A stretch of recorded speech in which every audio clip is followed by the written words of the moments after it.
welcome in. How are y'all doing today? How's everyone's Saturday going?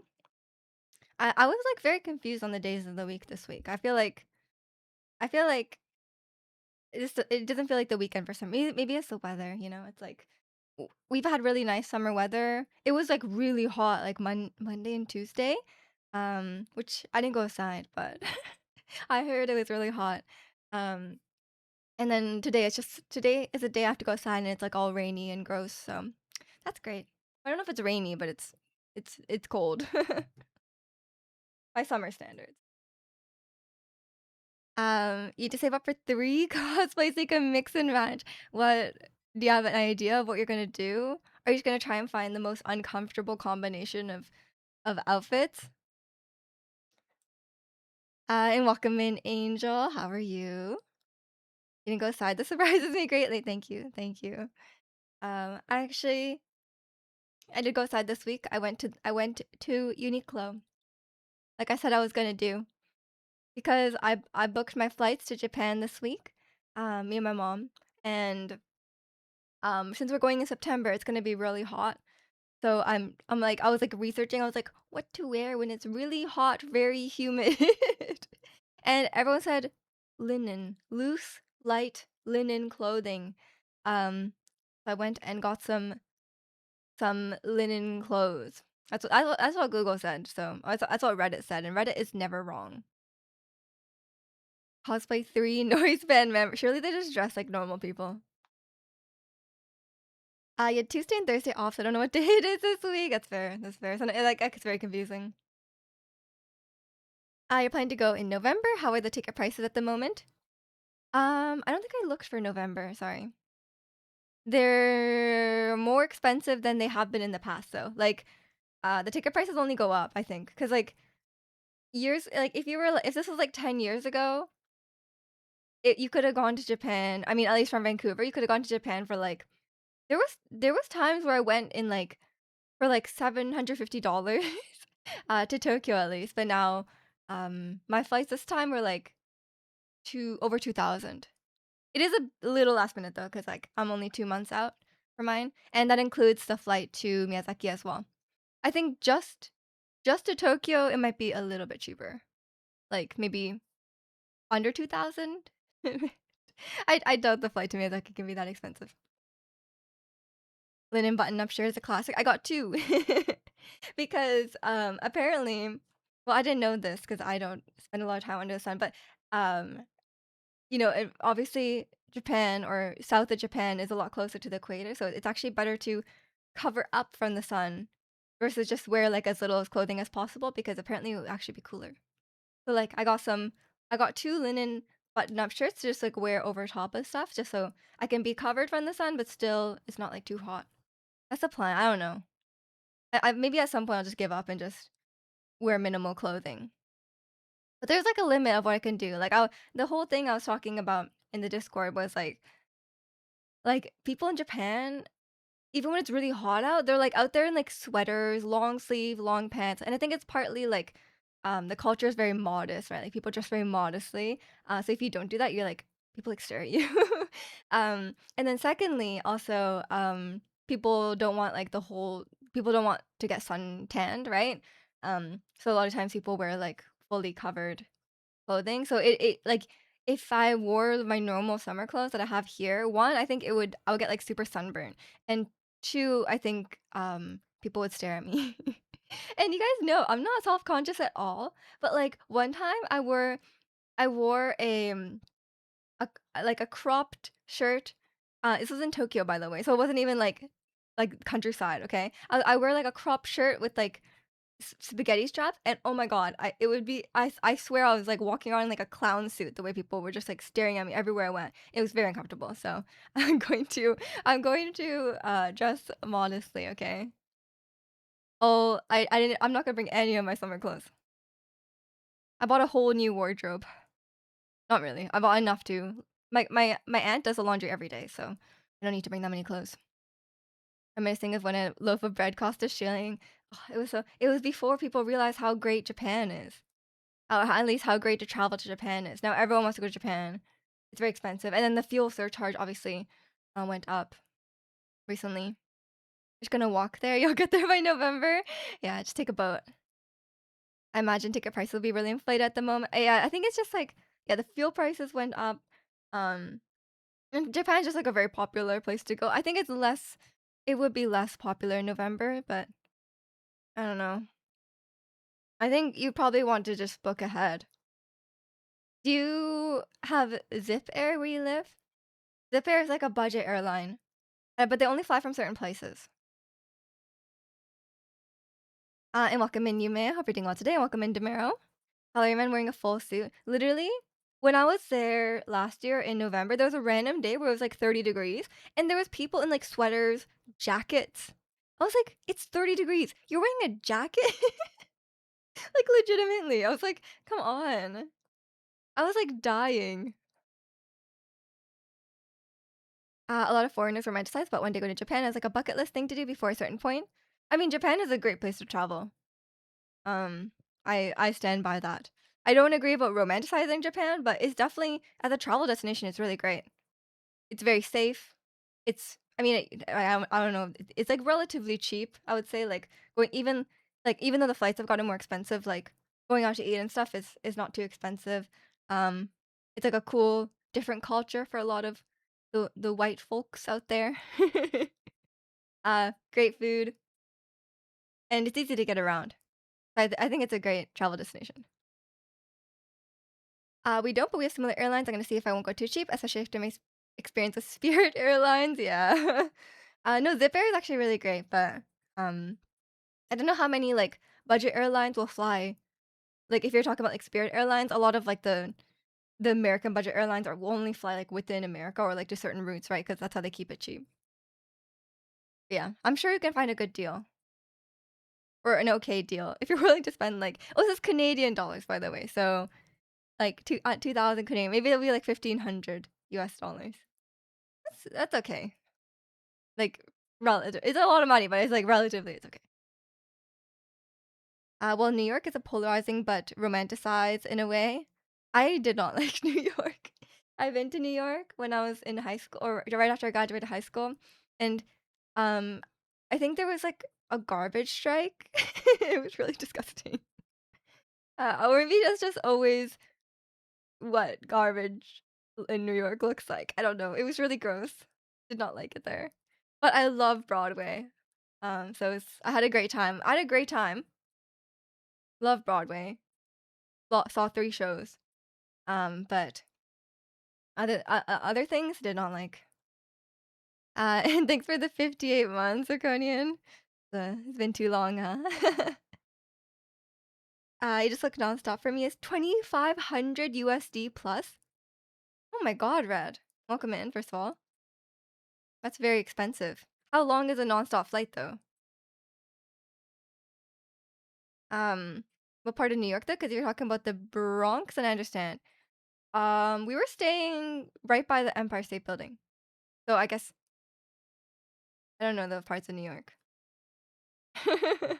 The main part. 14. Okay, that's a pretty long I was about to say, I was like, some places to fly to Japan, especially like Europe, very expensive, very far. Um, so that kind of checks out. That's a long flight. Because from here, it's like uh less than 10 hours.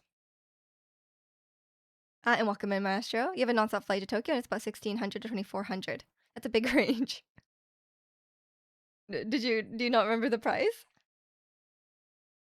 But yeah, if you're coming from like it like because Europe is on like the opposite side of the globe from Japan. That's a really long flight.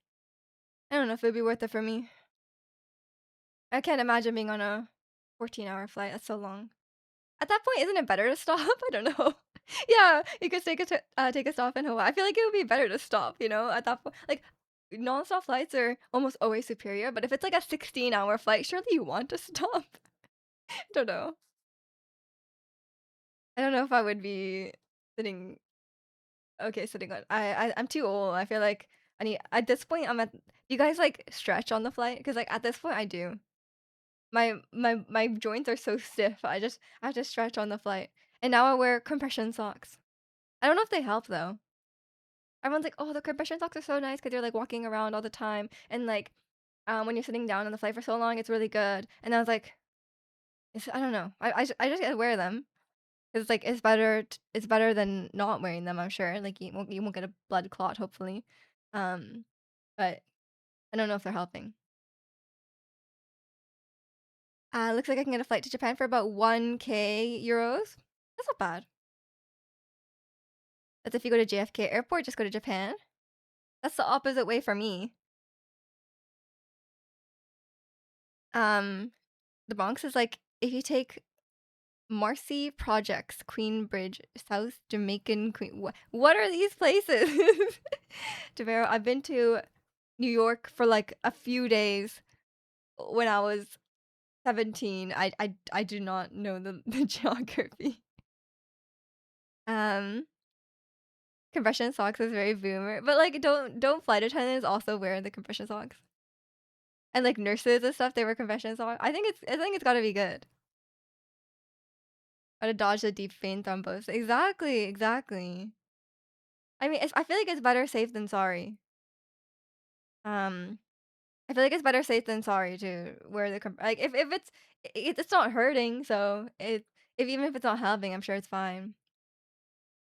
You just know geography. I just don't know specifically the neighborhoods of New York. Although my geography is not great. Um, but if you're talking about going to Japan, in fact, New York is the opposite direction because we go across the Pacific. And welcome in Diddy. Hope you're doing well today. And welcome in Chicano. You've heard of Staten Island, but I don't know what's on it. Yeah, I know about Staten Island too. I haven't heard of whatever Marcy Projects is. Wu-Tang Clan is on it. Right now? They're on Staten Island right now? Oh, they're from there. They're from there. I see. I'm sure lots of people are from New York, right? Or is it like if you're from Staten Island and you say I'm from New York, the people actually from New York are gonna be like, "Oh my god, I can't believe this person said they're from New York. They're not from New York." You know? That must be a thing, right? It's like when someone from like Abbotsford is like, "I'm from Vancouver." It's like, not really Vancouver. It's pretty far away. I guess people just say that to like it's the closest major city. Some random person from like, you know, different country is not gonna know where Abbotsford is. That's where they're from, I see. It's like when I say from Oslo, but I'm actually from Asker, I see. Abbotsford, home of the Canucks, home of the Abbotsford Canucks. Also, I think I seen something about you going to Japan again in the summer. Yeah, I'm going in September. I'm preparing for the heat. I did a big Uniqlo haul. I'm gonna look like a Uniqlo catalog model. Legitimately, I'm gonna be head to toe Uniqlo. Just because yeah, like I said, I realized like how very unsuited I am to summer. All my summer shirts are so small. All my summer shirts are like like if I balled them up, it would be like I could fit them in one hand. So I cannot wear that in Japan. Oh my god. Like people are out there probably wearing people in Japan probably wear bras bigger than my shirts. Everyone else is from Brooklyn. I see, I see. September, Japan, the temperature gets cooler. It does not get cooler in September. It is still very hot. It does not start cooling until October. And these days, even October can be really hot. Global warming and all that.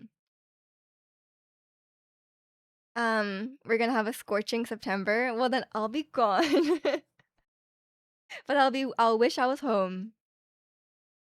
'Cause like scorching for us is probably still fine for them.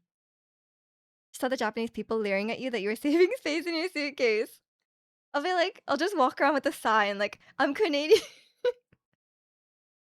And I'll just wear my skimpy clothing and wear a sign around my neck being like, oh, gaikokujin desu. And then they'll be like, oh, that's just how foreigners dress, you know? It'll be fine. I do tell people like as soon as I can, that I'm from Canada. Gonna be hot as hell in Japan. Oh, yeah. I've never been to Japan in the summer because my mom refuses to go in the summer. And this time she agreed. Um, Not that I wanted to go in the summer, it was just, they have a lot of holidays in September, so it was, like, the best time to go. But, yeah, she was like, "There's a reason my mom has not been to Japan in the summer for the last 30 years." She specifically avoided summer in Miyazaki for 30 years, even though going in during summer break would have been ideal for us.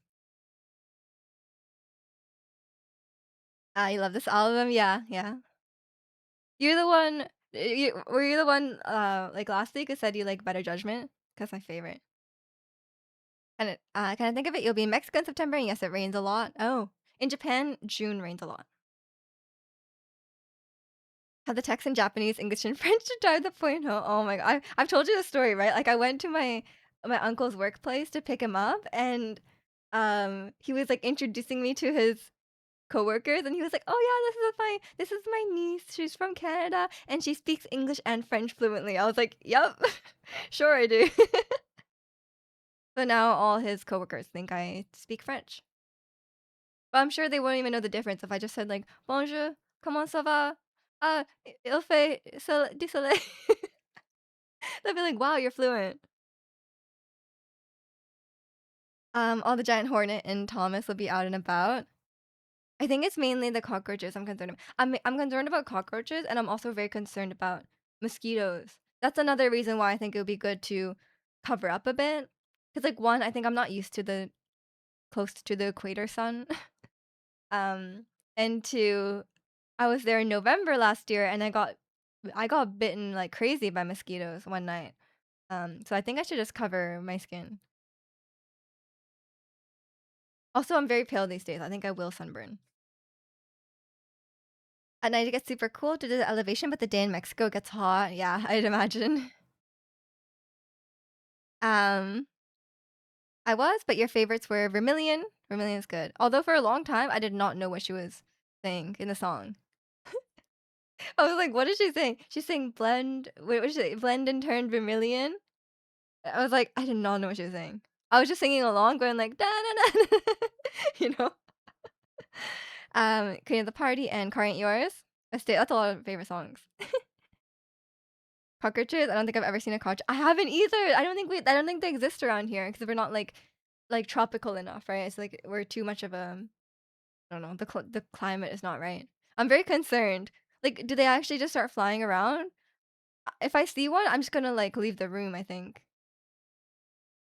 I know they have like cockroach killer like stuff around the house, but like what am I gonna do if my aunt and uncle are at work and there's a cockroach in the house? I think I just have to leave. I just have to leave the house, I think.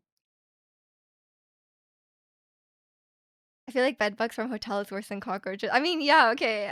Obviously bed bugs are worse because they're like, the cockroaches aren't gonna bite you or infest your house, Or hopefully not. But yeah, bed bugs are for sure worse. But that's not like that wasn't like an option. You know what I'm saying? Like that wasn't like an option. Like my aunt and uncle's house does not have bed bugs. Although I do have to stay at a hotel on the way there, which is I always check for bed bugs at hotels. I'm very paranoid now. um still love the album. I think it's my personal favorite Wendy album. Nice. Had to break out the phone flashlight. You gotta check the seams of the mattress. I don't do the thing that some people go like really far. Some people are like, oh, as soon as I get into the hotel room, I put my suitcase in the bathtub. But like surely those people like had a bed bug infestation and now they're like, I will do anything to prevent it. So that's like valid. But I don't put my suitcase on the bed because 1, that's like super dirty, and 2, yeah, then the 2, it's like you might get bed bugs if you put your suitcase on the bed. Sometimes I refuse to sleep if I get a single time, if I get bit a single time by bed bugs at night if I'm not sleeping. Sorry, does this happen to you often? How often are you, how often are you getting bit by bed bugs? What kind of hotels are you staying at? I guess no. Any hotel can have bed bugs. Don't be vigilant. Be vigilant. Even if you're at a five-star hotel, check for bed bugs. They can still have bed bugs. Do you hoover your suitcase when you come home? My parents put their suitcase outdoors for like a week. Um, I think usually I clean up my suitcase when I come home. I don't put it outside for a week though. That's a long time. But yeah, usually like when you come like after you use a suitcase, like there's always like little like lint or like not crumbs, but like, you know what I mean? Like there's like little stuff in it, so I usually clean it out. Not bugs. There's not bugs. That happened at a hotel I stayed 2 years back. Yeah, I wouldn't sleep either. I would ask to change rooms. Comes from all the Japanese bread. Even so, I do store a lot of snacks in my suitcase. I'm very concerned about how much my mom is gonna bring home because last time we had two suitcases, like large ones. Um, but this time, our flight allowance is like two suitcases each, and then I came home and we got like a duffel bag, and I put a bunch of stuff in my duffel bag. And then so when my mom came home, I was like, "Oh, she can just have one suitcase." And then she also bought a duffel bag and filled up that duffel bag. So I'm like, we're gonna be four suitcase people, aren't we? And I'm gonna have to carry all of them. I'm like, I'm not looking forward to them. My mom's gonna bring home four 23 kilogram suitcases. Not, I think it's gonna. I already see my future. I hope it's at least three suitcases because like we'll have less clothes, right? Like, it's like, because it's not, like, winter clothes, like, we'll have less clothes, probably. But the breakfast service was good at the hotel. That doesn't make up for it. Smuggle me a Moss burger. Yeah, yeah. Was she smuggling home this time? I don't know. Usually these days she's bringing home normal stuff. Like, she hasn't brought home something crazy in a while. I think because we've had limited suitcase space in the past. This maybe she will bring home something weird. I will keep you guys updated if she brings home like I don't know, like a bidet or something. Maybe she needs another bidet. She actually did not smuggle home the bidet though. She ended up buying it here, but she did consider it. Like she was like, I think like we could put this in the suitcase. But yeah, it's we'll see. We'll see. I'm guessing it's just gonna be full of food, snacks and stuff, ingredients. And I have a lot of stuff to buy a lot of times as well. But for me, I usually just buy like makeup, skincare, and I buy a bunch of a bunch of food as well. I really want to play Resident Evil 7 again, but it's like $40 on Switch 2. It doesn't seem that expensive, but I'm sure it goes on sale, right? Oh my god, I was just watching a video about um like a lot of games these days have like digital deluxe editions.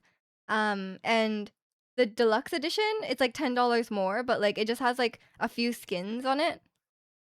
And it's like what is the point of that? Do you guys buy those? Cuz I only buy those if it's like the game is really old and that version is like really cheap on sale. It's like or it's like, if it's like the same price or whatever. But like if I was buying a new game on release and the deluxe edition was $10 more and it had like 5 skins in it and it's like a single player game, like are you guys buying that? I feel like that doesn't seem worth. Cuz a lot of times like if the deluxe edition releases later, then it will have like DLC or whatever included and that's fair. But like on release if there's like nothing there and it's just like a few skins, it's like kind of weird. Um why don't you get it on PC? Because I wanna play in handheld near your AC in your living room. That's valid, actually. That's very valid. Because like, playing it near your PC is like it's like playing near a heater. I think one of the perks is to play the game earlier, at least from what I've seen recently. Oh. Was that the case for Resident Evil 9? I feel like that it wasn't. But I didn't play the game when it came out, so I don't know. But yeah, welcome in protagonist. I think I think that's not worth either. I don't know. If it's like one day early or something, is that worth? You're paying $10 for that 1 day early. You could just play it the next day. It's like the same, no? 'Cause that's a perk that will that's like a perk that inevitably goes away. It's like a very short-lived reward. At least with the skins, you get to keep it. Um, it's too hot to game on PC in the day during the summer, especially with no AC in my bedroom, with the PC to the living but then the PC will heat up the living room. Like, you actually would be surprised how much heat the PC emits. Um, tend to see them having 3 days early. Is that worth it though? I guess it depends how much it is. If it's like a few dollars, fair. If it's $10, I don't know, maybe I'm too frugal. But like $10 to play it 3 days early, you could just wait. And welcome in Lilo. What's up with the status? What status? What if you rotate your PC setup between rooms? Ah, for the even heating. Of course, of course. I paid for the deluxe for that Resident Evil 4 jacket skin and okay, Gwen fell for it. Gwen fell for it, I see. Um, was it worth the $10? You could just get a mod for that skin, right? I feel like that's not worth. But if it made you happy with the $10 worth, fair enough. Look, you kind of want a PC handheld because Steam sales are top one. You're buying too many things. I thought you were being frugal. And Lilo, I don't see how that matters to you. And welcome in Monkey. You're crushing candy. You're crushing candy and Candy Crush shoulder? Shoulder? What is that? You paid $10 for a digital jack. I wasn't gonna say it, but she did. It made me happy. Okay, that's what matters. That's what matters. I don't know if it was I don't know if it's like, you know, the most bang for your buck, but it's only $10. Just a for funsy question. All right. Um, you meant Candy Crush oh, Candy Crush Song. I was like, who's calling the game Candy Crush Shoulder? Maybe you play with your shoulder. I don't know. You have to take what I can get nowadays with happiness. That's fair. That's fair. Enjoy that. Are you still playing 007 or have you moved on? Also, did you get the digital deluxe version for 007? Now I need to know. I think that one was also an example in the video and it came with some skins. Trying to imagine using my shoulder to control a game. Maybe it's like, like a wiggling shoulders. Thinking it's a very entertaining movie. I've actually seen that one. You guys might be surprised. I don't usually see movies like this, but I've actually seen that one. Was it it was fine. It was fine. It's kind of it's kind of a medium movie, but iconic. 007 as a cool jacket maybe. um Candy Crush Connect. That probably exists. Oh no, I think they had Fruit Ninja on the Connect. I think I remember playing that. I think I just had the demo though, because you guys know I don't have many games. Can't remember what version of that I got. You gotta check now. Bro hasn't seen any of the classics, but has seen Taken. Yeah, I don't remember why I saw Taken, but I've seen it. I remember they made 3 movies. I'm like, how? Wait, does the daughter keep getting kidnapped or what? Is it the same? What is the plot of the second and third one? She needs to like never go anywhere ever again. He needs to like air tag her or something. If she keeps getting kidnapped, it's kind of on her. Like kidnapped once, that's not your fault. Kidnapped twice, still not your fault. 3 times, I feel like there's something wrong. Like either someone's like really after you, or you just have like really terrible um life skills. It was a very good game. You listened to a song from it on repeat for weeks. It's a cover, but it was so nice and relaxing. Nice. Some great music and video games. You're already hungry for you gotta get candy. That's what their strategy is. First movie was the daughter, second movie was the mother, and the third movie was the cousin. Actually, what is up with Liam Neeson's family? How are they getting kidnapped so much? The first movie though, I feel like didn't that girl like meet up with the guy on vacation and it was like a complete stranger and he was like, "Oh yeah, like come." What was how did she get kidnapped again? Did she go to his house? Or no, he was like, "Oh, I'll pick you up," right? And then they actually just end up kidnapping them instead of picking them up. That's actually very poor. Oh, it was a driver. Okay, you can't really do anything about that.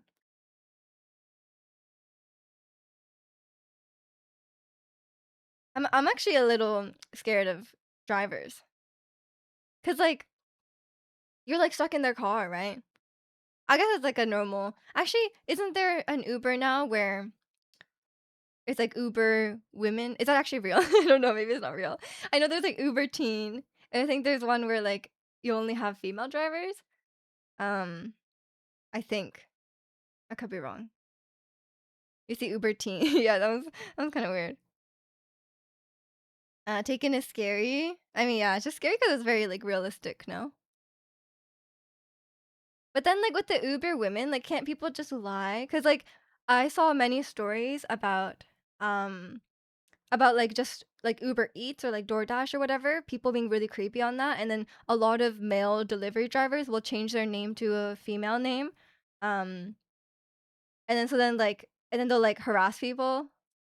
I'm like, wouldn't the Uber women drivers also just be able to change their name? Because like it seems like you can use someone else's account and do it. It's like in the car listening to their troglodyte political takes. Yeah, that might be a. Cause like with the Uber Eats or DoorDash, you can just change your name on the app, right? You can just change your name to like a man's name, and then just like have them leave it at the door, right? You never have to like see them or interact with them. Um, but like with the driver, like you have to physically be there, otherwise there's no point, right? I sent it to Discord in case someone wanted to hear. It's put me to sleep for weeks. Okay. You could just abandon ship right away, like leave the car, but it's only if they let you out, right? Like if they keep driving, you can't just get out. They could lock the doors. And welcome in, Kite. You ready for some K and Y? What's K and Y? K-pop and K-pop and yapping. That's me. Remember when you abandoned ship mid-drive tuck and roll? Oh god. I think there's like a like when you go on Uber, like there's like you can like send your ride info to someone, but at least they'll find you. But yeah, I'm always very sus. Like it's like unavoidable sometimes, right? Like when you're sometimes if you're traveling, you have to take like a taxi, you have to take an Uber, but it's always kind of sus. I don't like it. And welcome in, P. You keep getting ads for craft dinner ramen on your stream. Oh my god, I think a stat mentioned that he had ads for that. That cannot be good. That cannot be good. I'm anti-sponsor. I don't think. Well, someone can try it. Someone can try it and let me know if it's good. Illit drops a song tomorrow. Nice. I have concerts today. I hope you have fun. I actually had a women driver for the first time the other week, and it was so nice. I don't think I've ever had a women driver. It must be nice. But I haven't taken that many Ubers. Like I said, I try to avoid it.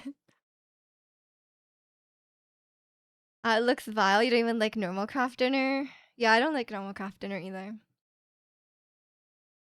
What is the flavor? Is it like cheesy ramen? Is that what it has to do? You never had a woman drive on Uber for like 15 times drives? I mean, when you think about it, like the same reason women are afraid to take Ubers are probably the same reason that women don't want to drive Uber, right? Like then you have like random people in your car and the person you're driving is probably less like at least on Uber, they technically have like background checks.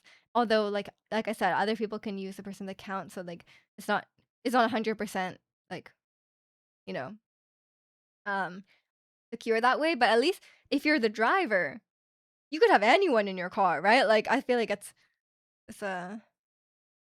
that's probably why there's not that many female drivers. I hate when I take an Uber and they try to talk to me the whole ride. Yeah. I I would not like that. Yeah, it's just I just try to avoid it. I just try to avoid it because like, you do not wanna be stuck in a car with some, like, creep, right? Especially if they're, like, in control of where you're going. You're like, being in someone's car is very, very dangerous. Speaking of kidnapping tips, apparently the biggest thing about, like, getting or get yeah, if you're, like, getting if you're getting kidnapped or if you're about to get kidnapped, the you should not go to, like, a second location. Like, if you go to a second location, the likelihood of you making out alive is, like, a lot lower. So you should do whatever it takes to avoid being, like, moved. Did a driver take me on a longer route to talk to me more about religion? Oh, no. You reported him and got a refund. That's good, that's good, that's awful. What do you mean go to a second location? Like, if they're, like, trying to move you. Like, if someone has you and then, like, they're like, "Oh, we're gonna take you somewhere else," like, you gotta avoid that as much as you can. I mean, obviously, you should avoid getting kidnapped as much as you can, but apparently that's a thing. Bro basically kidnapped you? Honestly, yeah. I guess it could have been worse, it could have been worse. But yeah, that's annoying. We're going to what if the second location is Wendy's? Yeah, you're right. I hope I just that's why I'll just the less you go outside, the less risk you are at, you know? It's scary. It is. But you just have to be as safe as you can. You gotta be vigilant. I'm welcome in Harris. Hope you're doing well today. Don't go to second location unless they promise to get you a Frosty. If they promise to get you a Frosty, then, you can go wherever you want with the kidnappers. You just bring a cohete with me. Isn't that a gun? All of us are American, man. You just have to set boundaries and tell your kidnappers no. You just have to be stern. You just have to be really stern and enforce your boundaries. The machine be broken, so I never got my Frosty? No, that's the worst part. Like, getting kidnapped, it's yeah, it happens, but the machine being like, you get kidnapped and then, like, the police come and save you, and you're like, "Oh my god, do you know what the worst thing about it was?" I guess that could happen. I could see that in, like, a sitcom. That's terrible, yeah. Getting kidnapped and the machine is broken, like, you can't have both. Pick one. Or they forget the spoon. Oh, then you're screwed, yeah, you need to go back for the spoon. It's tough. I wonder how many kidnappers ruin their kidnapping by going through a drive-through. Probably more than one, right? How many criminals got caught because they went to the drive-through? Probably quite a few. If we're going all criminals, like, they robbed a bank and then they're doing a getaway, and then they're like, "Hey, let's stop by McDonald's real quick." And then, they probably got caught. How's your weekend been going so far? I mean, my weekend just started. It's Saturday morning, so it's going chill. Go to Wendy's for the second location for a Frosty. Yeah, exactly, exactly. You don't think most kidnappers are criminal masterminds? Probably not. I think most criminals are not criminal masterminds. Like, I think the vast majority of criminals are really dumb. I fear more of that going down, water slide than I can't see it. Yeah, okay, fair. Could be a dangerous water slide. You might get a like a cut, or you might get like a you might get like a friction burn. It's uncomfortable. And welcome in, wolf. Crime is hungry work. Exactly. You gotta get the frosty. I wonder how common kidnapping actually is. You don't hear much about it. I don't think it's very common from like in like if we're talking like the kind of like Taken movie where it's some random stranger, it's very uncommon, I think. I mean, obviously there are like human traffickers and stuff like that. But most of the time, if a child is kidnapped, it is the parents or someone they know. It's like how if you're gonna get murdered, it's probably gonna be someone you know. Random murders are less common. Really clever. Haven't had a McDonald's. I'll never see you. Why not go to Culver's? They got Frosties. Yeah, we don't have Culver's. I don't know what that is. Being a criminal is dumb, so the average criminal definitely has low IQ. Yeah, probably. You never kidnap me, Jew. It's a losing proposition trying to get the smell out of your car. So I might maybe I just never get kidnapped. Yes, that's a trick. Don't get kidnapped. Just be really stinky. They don't want to deal with you. You probably hear more about trafficking than kidnapping, probably. I mean, yeah, because it's like, what is the end goal of just kidnapping, right? Like, a ransom, but like they have to like already know who you are and know that like unless you're like a really like unless you're like a really rich family or something like that, where like they would be like, oh yeah, we can get our money by kidnapping this person. Like there would be no reason to do so. Like in the way that they do in, I mean, I guess in Taken it was trafficking, right? Because that one at least, like it's awful, but like at least there's like that it make like a reason is there. It's not a good reason. Don't get me wrong. It's not a good reason, but you would see how like they're profiting from it. The way they start off the track is iconic. It is. So yeah, for you're off the Utah for like 2 miles later. Exactly. Exactly. Money is so easy to track. They would never get away with a ransom. Yeah, that's true. It's probably not that common. Um, that's Miju's secret weapon, yapping. I'll just annoy them. I'll just annoy them so much they'll just drop me off somewhere. At the nearest Wendy's. It'd be worth pennies, right? Like there'd be no point just like kidnapping a random person because like the amount you get from a ransom would not be worth the money, right? Like even if your parents scrounged up like $100,000, they like mortgaged their house, whatever. But like, is that worth? Probably not, right? Like for the kidnapper, the amount of effort it would take to kidnap you and then like have to avoid getting arrested about all that. It's like, come on. Um, Michu would cuss you out with kindness, which is the most passive aggressive thing ever if you did that. I don't think I would do that. Michu would be an excellent negotiator, would I? I think trafficking is more likely to start with false promises than a kidnapping. Yeah, I think most trafficking is probably like people who are already like in a vulnerable position, right? Like it's like, oh, they're like you're in a foreign country and someone's like hiring you for something because you really need money, or like a lot of times that it's like, oh, like they're hiring you for some place and then they like take your passport. It's more like that. It's not like some random tourist. You get kidnapped and forced to build a door. No. What if you got trafficked in traffic? Hmm. Yeah, then you're trafficked. You never go anywhere. True. The police would catch you so fast.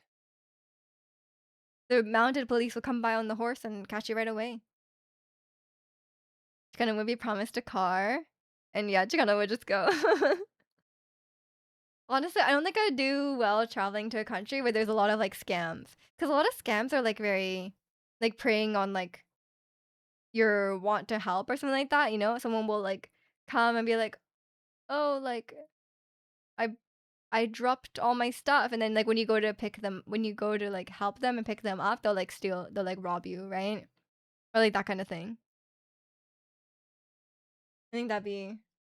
I mean, usually I avoid people in public, I mean, it's the Vancouver way, just, like, don't interact with people, but I don't know, I feel like if someone was genuinely in distress, then I might try to help, I don't know. You hate I don't think anyone likes scammers. I also dislike scammers. Yeah, so that's what's nice.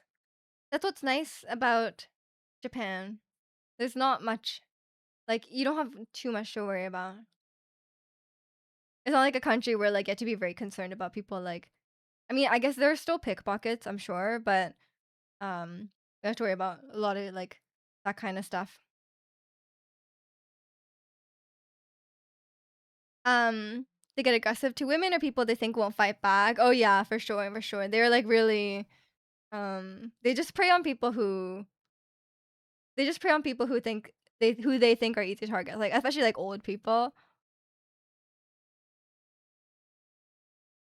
There's a joke that has a white van on the side of the van, it says "Free RAM and SSDs." I think you'd be in that van.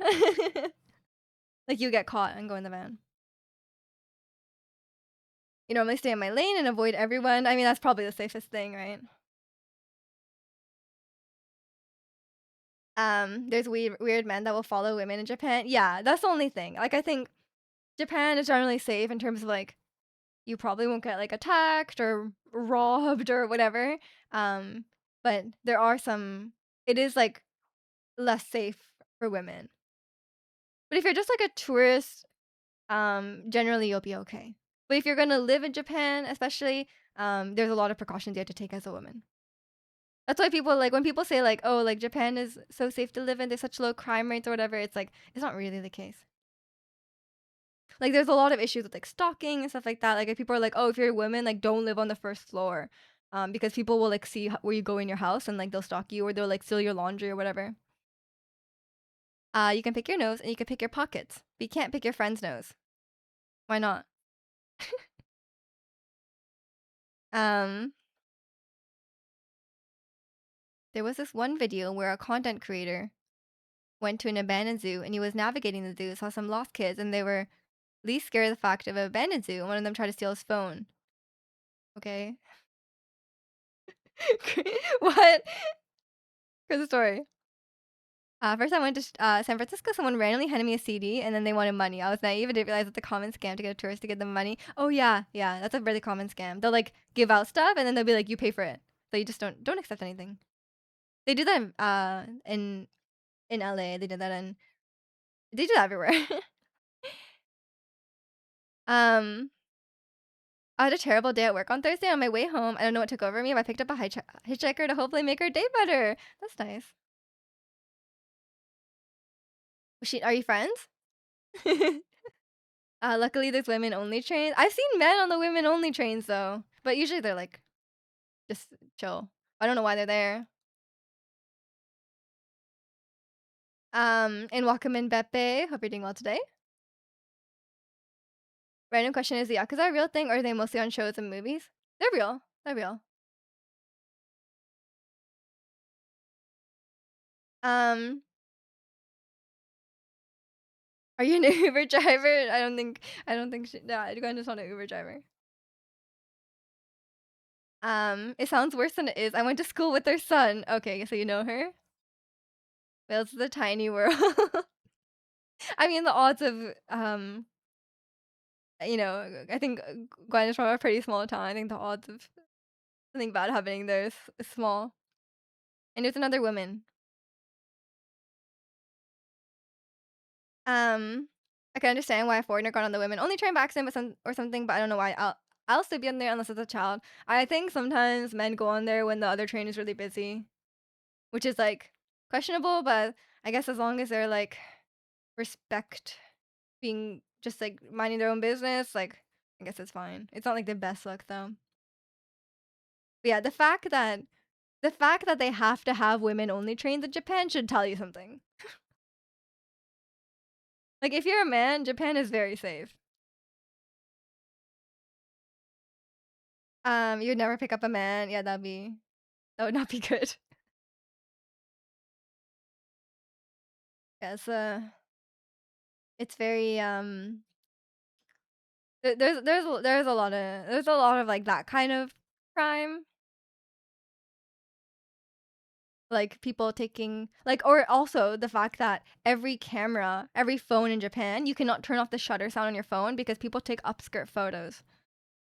So now like legally the shutter sound cannot turn like even if your phone's on silent, it will make a sound when you take a picture.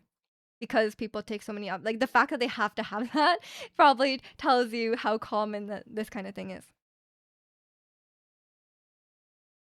And then a thing in Korea probably. They're auditing, checking if there are other men on the train. Oh, they're like, hey, don't worry, ladies. I'm gonna keep you safe from the other men on there. um, Not much to worry about in Japan. 5 minutes later, there's okay. As a tourist, it's very safe. Like relatively, as a place to travel, it's very safe. And don't no, I'm not trying to freak people out. Um, it's like it's I'm not trying to say it's like you're gonna have people take a upskirt photo of you or like you're gonna get your people are gonna grab your butt on the train or whatever. Um, that happens that happens everywhere. Like it's not just Japan, obviously. But like relatively, it's still fine because like it's still like relatively safe because while that stuff happens, um, you're probably safer from other types of crime as well. I wonder if anime has made people more perverted. There's some really questionable anime. I mean, that's like saying like, oh, like porn has made people perverted, right? Like I don't really think that's true. It's probably just like a cultural thing. Um, I don't know. Maybe just like I mean, Japan is very still like a lot less progressive than Western countries. They have a lot more they have a lot more like it's very still a lot more patriarchal than Western countries, so it's probably has something to do with it. Or it could also just be like I don't know the exact like numbers. Maybe it's just like because there's less crime in general in Japan. That kind of crime is just like stands out more. I don't know. Cause I'd be curious if like you know like sexual harassment, sexual assault is like more common in Japan or just like it's like the same, but like there's other crime in other places, so it's not like the main focus. My bestie has a phone from Japan, and yeah, she has the loudest shutter sound. Yeah, proper weave with the shutter sound on full volume. Just like, I mean, I think I think it's a good thing because like taking you should never take a picture of someone like whether it's an obscure photo or not. Um, you should never have be taking pictures of people secretly. Got a picture of some European dude in samurai armor that was taken in the 1800s. Someone commented this is the first weave. I think it might have been 1800s. Will old people look down on me for having tattoos in Japan? Probably not. I think. I mean, are you Asian? Like, will people think you're Japanese? That's the main thing. If you look like a foreigner, no, it will not matter. There will be some. There might be some old racist people or like I guess xenophobic people. But that'll happen regardless of if you have tattoos. But I doubt you would like. I mean, it's probably unlikely that you'll run into them. You're white, yeah, you'll be fine. I mean, I don't know if what they're thinking in their minds. Maybe they're looking down on you, but I don't think you'll encounter any issues. I mean, it doesn't really. I mean, it doesn't really matter, right? Like, it just if you're just visiting, you're not gonna see these people again. That's everywhere with racism and homophobia. I mean, true, true. I mean, some places are worse than others, but I think like I said, like you're not likely to encounter like people trying to hurt you because they're racist. Like people might be like a lot of older people are quite xenophobic in Japan, but if you're just traveling there, I don't think you'll encounter that many issues.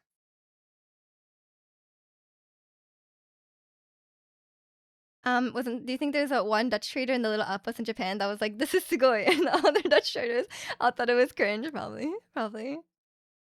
There's probably that guy, and he was like, "I need to find a Japanese wife."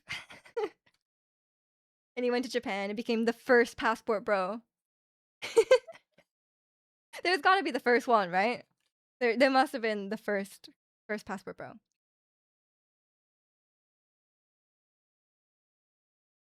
Yeah, what I'm trying to say, Japan is a great place to visit. Don't let our talks about this scare you away from visiting.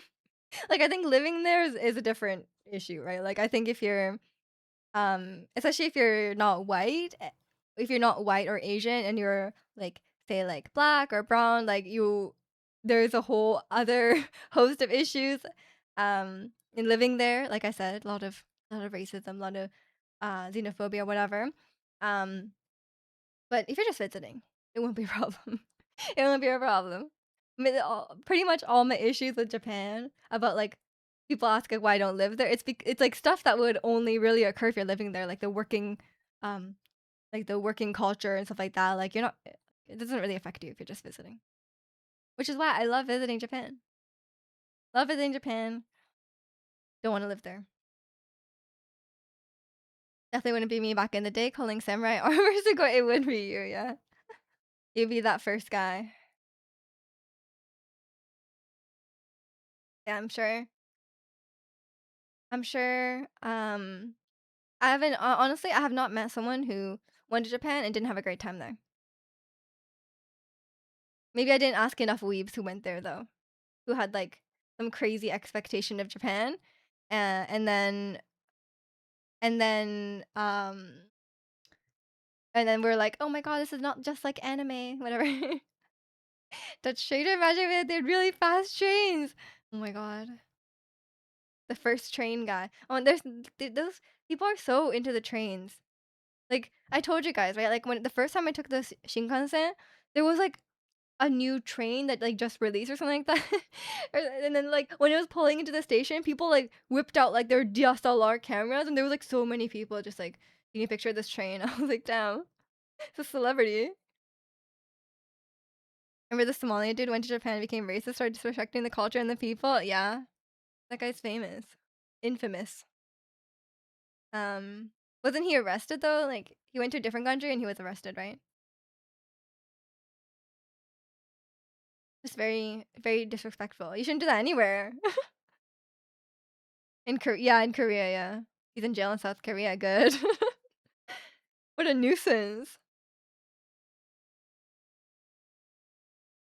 Uh, yeah, that guy was the worst. A lot of. I say this, I say this as a fellow streamer. A lot of like IRL streamers or influencers or whatever are very obnoxious. Very obnoxious main character energy. You got beat up by Koreans. Valid, valid. I don't condone violence, but that guy probably deserved it.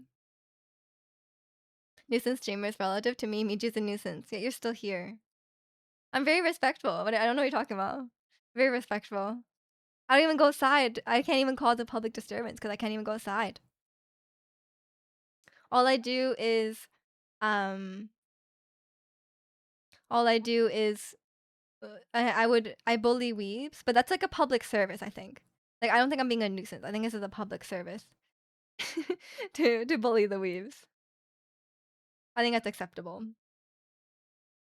Yeah, I really wanna meet a weeb who went to Japan and was like, "Oh my god, it was not what I thought." Like, like I went everywhere and there was no subtitles and there was I was trying to find a waifu and everyone thought it was really weird. Oh, I feel like that would be very satisfying for me. Outside is overrated. You're not missing much. Yeah, I've heard. The noble undertake. Someone has to do it. The sun sucks. It's too bright, yeah. The Paris syndrome, but for weebs. Surely that happens, right? There's gotta be some weebs who went to Japan and it crushed their hopes and dreams because they had this like romanticized view of it. Maybe you can do that someday. Do what? Go outside or go to Japan and be crushed by expectations? I think it's too late for me. I've been to Japan many times. That will never happen. Their dreams are guaranteed to come true in Japan. That's true. That's true. They're gonna be isekai'd in Japan. Can you do a cheer with pom poms? I don't own pom poms. Sorry. I don't have. Is that a normal thing to own? I don't have one. Welcome in, James. I don't know. I don't know what they expect though. Like the weebs in Japan. I guess they expect to. Yeah, I mean they're expecting to find some like cute anime girl, but like those don't exist. Like I don't know. Those really don't exist. Like you know, they anime isn't real. Or maybe they don't know. Maybe they don't know anime isn't real. That's the problem. Can you order cheer yellow and blue pom poms online? No. No. How hot does it get in Japan compared to Canada? It's a hotter, different type of hot. It's way hotter. And it's very humid, which is pretty brutal. Anime isn't real. Oh no. That reminds me of in Undertale. There's a whole thing about anime being real, and then you're like, it's like anime isn't real, and then you cannot say it's not real. You gotta say you cannot crush you cannot crush um that character's hopes and dreams. I have to say anime is real. Sorry. Um, why are you crushing my dreams? Let me have this one hope. Okay, sorry, Kenshin. Anime is real. You'll get reincarnated as like a refrigerator or like a washing machine in Japan, and some cute Japanese girl will um. Okay, actually, this is a weird analogy. It's weird. I'm not gonna go for the washing machine thing. I'm gonna go refrigerator. Um, you can be in that cute girl's house and she will store strong zeros in your refrigerator. I was gonna go with the laundry one, but then the laundry one kind of ended up. I was like, as I was continuing with the metaphor, it was getting really weird. So I was like, never mind. Um, Cat waifus don't smoke poop sticks. We're done with that anime, man. What is going on with that? You think romance has died for a lot of people? You okay? Won't break your heart, Scorpio? Um, will we get run over by truck-kun? No. Can a fridge be run over by a truck? I guess so. Like, it's probably unlikely. Can you play music? Music is playing right now. Surprise. Strong zeros are still going. Exactly. That's your dream, huh? Reincarnated as a fridge, people put strong zeros in you. Strong zeros and Japanese beer. That's not bad. That's not bad. What a weeb talk for no weebs allowed chat. I know. I was like a sick mind. Okay. Well, it's gotta be better than that. Whatever cigarette guy. That's what were we even talking about? Where Wow. You were sorry. Are you okay? What happened? That seems like a very dark statement all of a sudden.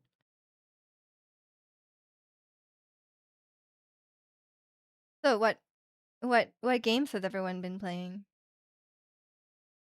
Anything exciting? Yeah, I feel like I'm slightly concerned.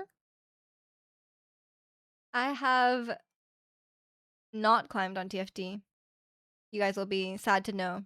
I've not climbed. I am um still still at the same rank. Going up and then down and then up and then down. I feel like this is where I belong. Monster Hunter, of course. I'm glad you're enjoying it. You just finished Expedition 33, so worth. I heard it's really good, yeah. I haven't played it myself, but I want to. I want to. Or at least watch it. Are you gonna switch to PBE? I don't know. I really want to hit masters, but I don't know if it's gonna happen. I think I just need a really good run. Um, because I've had like good days and bad days, so I think I just need to like really. I think if I really lock in, I can hit masters because there's like over 2 more weeks, right? Like there's like 2 or 3 more weeks. So I feel like I can do it, but I don't know.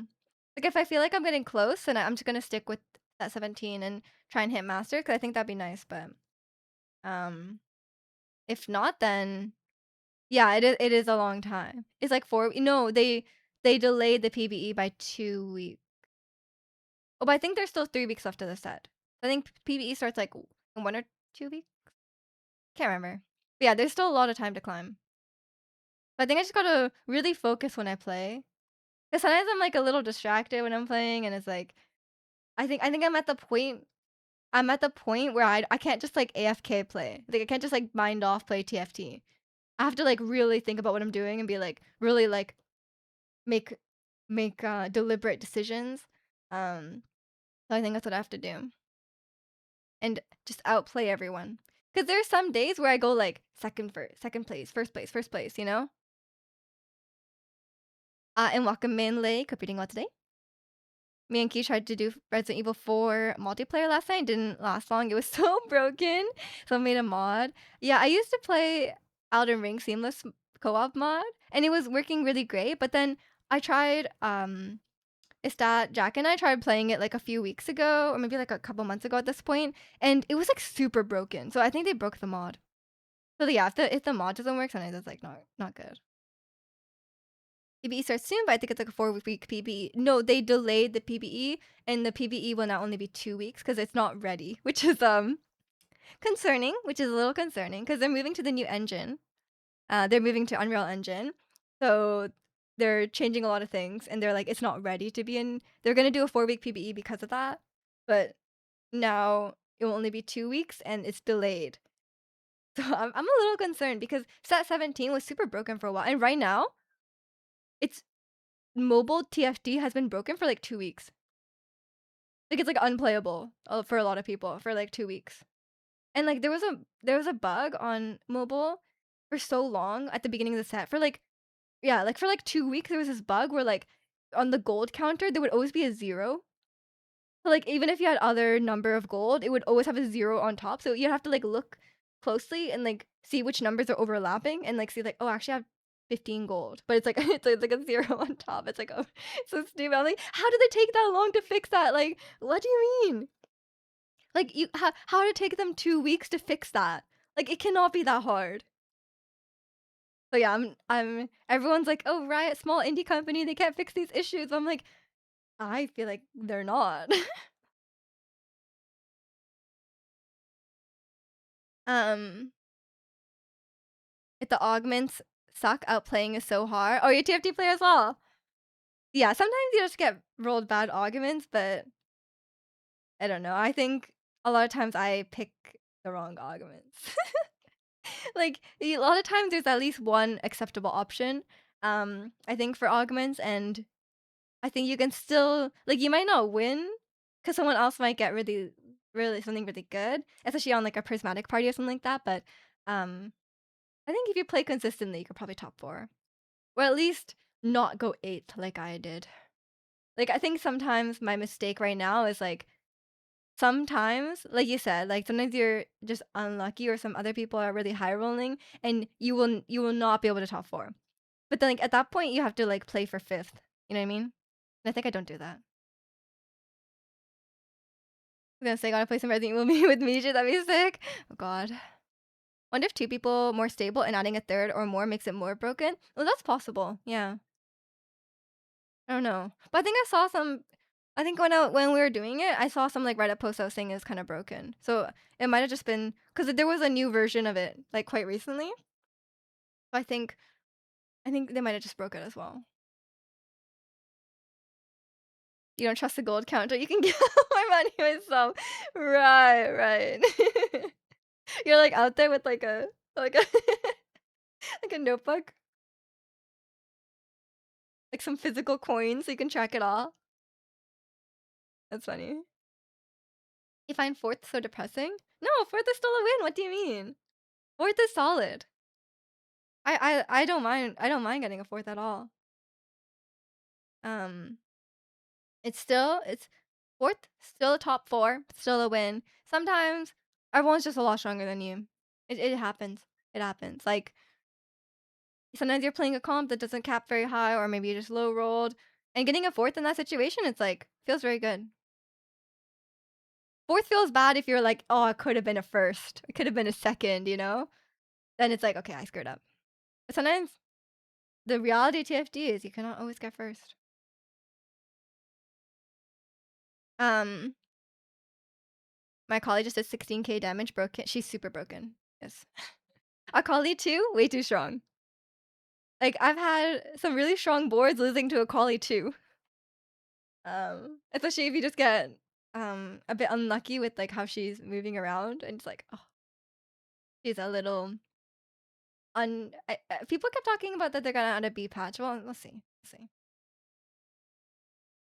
But yeah, I'm still enjoying playing TFT as I think I have a TFT addiction. Like, like I said, I know I told you guys that I never really played a competitive game before this, and now like when I go to sleep, I'm like I see like the units attacking each other, and I'm like that's what I see. I see a TFT board when I close my eyes, and then like, I was watching a stream the other day, and they had 58 viewers, okay? And I was like, "Oh my god, I gotta pump the XP twice."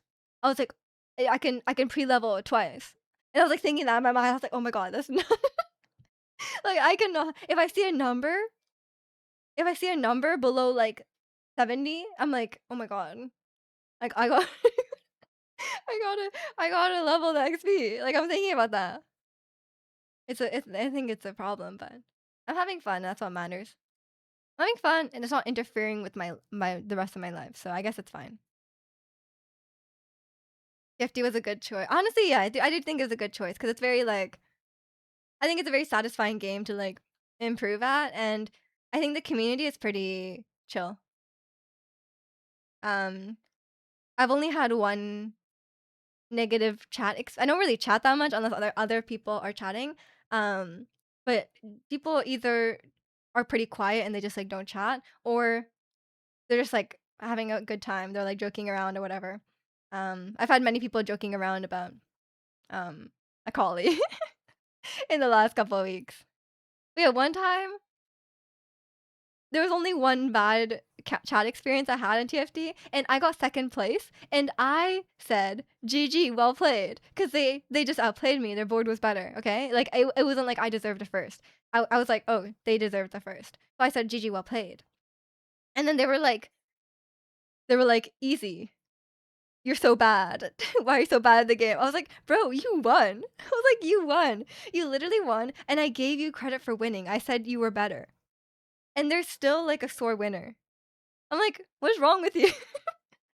Like, being a sore loser, I don't think it's good still, but like at least more understandable.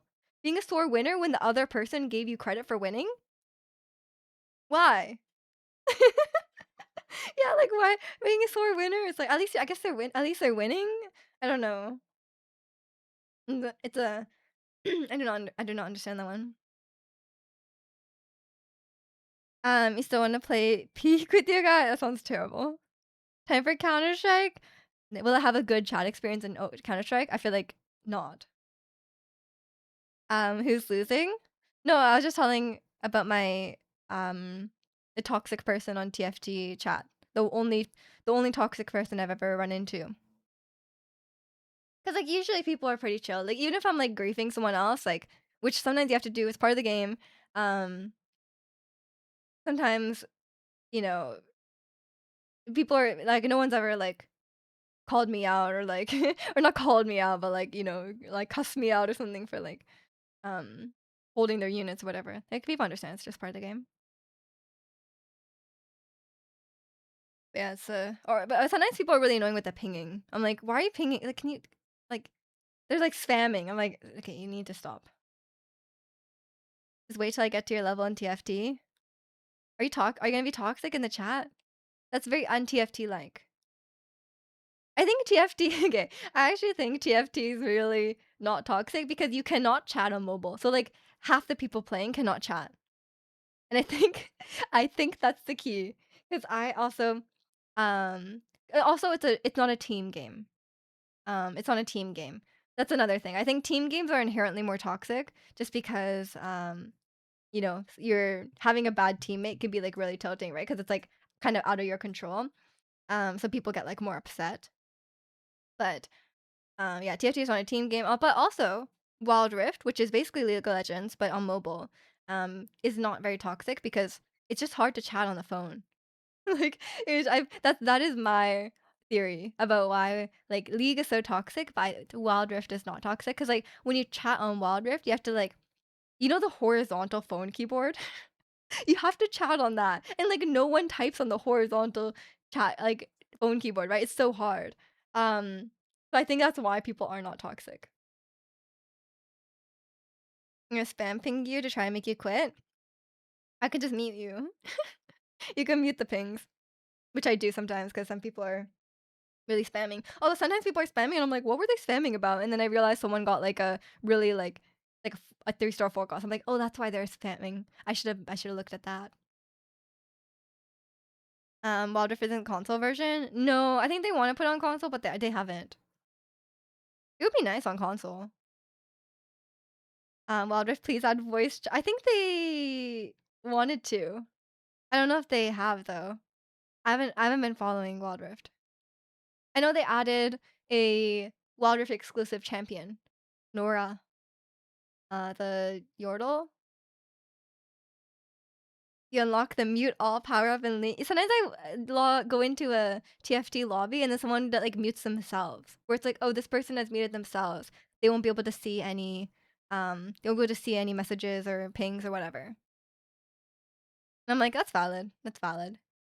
But honestly, like, 99 out of 100 times I've played a lot of games now. I've played, like, 500 games of TFT now, and I've only had one bad experience, and it wasn't really that bad. So I keep the chat open because people are I think sometimes they could be fun.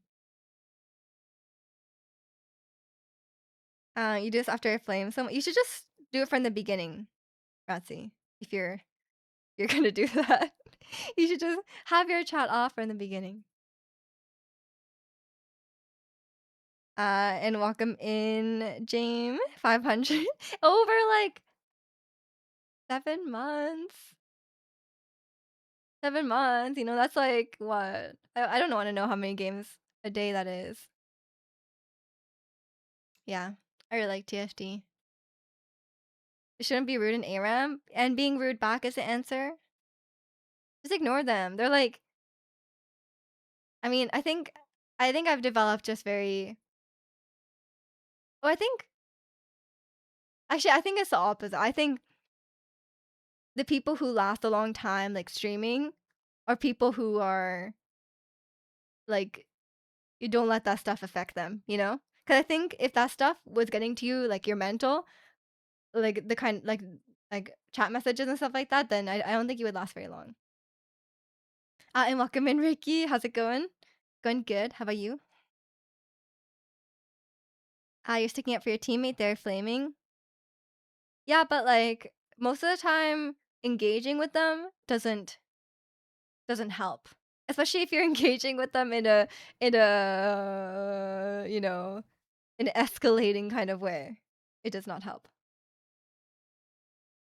And welcome in, Lee. How are you doing well today? You engage, then mute. Right, right. So your teammate didn't mute, and then now they're gonna be flaming your teammate. So you didn't help the situation, I think. For me, I feel like I haven't played that much.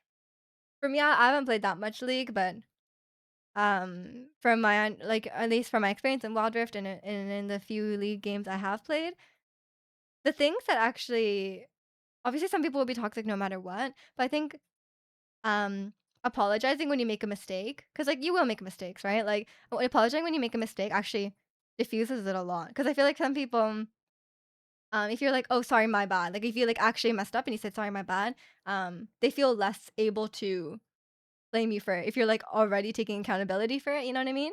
And just starting off the game on a good note. Because usually I start the game. Usually when I start the game, I say like "good luck, have fun." I feel like that sets a good atmosphere.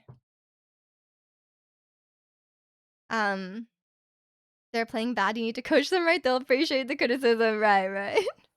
the the people who are tilt queuing at League definitely will appreciate it. They'll be very receptive. Um, my bad jungler that you can't communicate when you're coming to get. I think you're part of the problem there, Ratsi. You're definitely part of the problem. Just just just mute chat by default, man. You apologize? Right, right. Um, yeah, so maybe I'm not in deep enough in the competitive games, but that's what I've found out. And usually the people who are getting really mad, they just have bad egos or poor emotional control. You know what I mean? They just need to log off. They need to log off. They need to go outside. They need to talk to some real people. Um, and stop playing a game that's making them angry. Because I will never understand that because um like I love TFT and I want to climb. But if I'm not having fun playing that day, if I go like 8 3 times in a row, I'm like, you know what? I need to stop. I need to reflect. I need to reflect what I'm doing wrong. I'm clearly doing something wrong. It's not the game. If I go 8 3 times in a row, or like 8 7 or 8 2 times in a row, I'm doing something wrong myself. Um, green grapes or red grapes? Green. I'm sorry you're so bad at the game. Am I doing it right? Yeah, yeah, yeah. Perfect, perfect. You should see how many people I anger with missed kill shots that you have to keep typing my bad. Just have it ready, copy pasted. Say my bad. Sorry, I'm bad at the game. Um, and then just say sorry, I'm new. It doesn't work though if your account is like level 500. It doesn't work. It don't help. Maybe just mute all. Maybe just mute all and play. Um, so it's just it can be whatever. Why is everyone I'm asking responding the same thing? What are you team red grapes? Red grape. That's the thing. Red grapes, they can be really good, but sometimes they can be really bad. Sometimes the skin is so bitter on the red grapes. You know what I mean? Maybe the grapes are different depending on where the region. You know what I mean? You type sometimes as well. But people are so unforgiving. The game is cooked at that point. Yeah, there's some really. I mean, I think there's just a lot of really immature people in those games, and sometimes, a lot of times, I mean, okay, not on League, but like on Twitch, if someone's being like such a loser in the Twitch chat, I just assume if someone's being like really weird or whatever, like the best thing to do is be like they're probably 12. I think to do is be like ban them. They're probably 12. They're probably just a kid. And the sad thing is probably they're like 30, but just feel like they're probably a kid. They don't know any better. Best gaming experience of my life. I queued into a game with Dota 2 T1 winner. Oh, TI. No, TI winner. You missed a stun and you threw me a question mark in the chat. My heart skipped a beat. That's amazing. Treasure that memory forever. Save that replay. um, haven't found anyone on a team. It's just you. Of course, of course.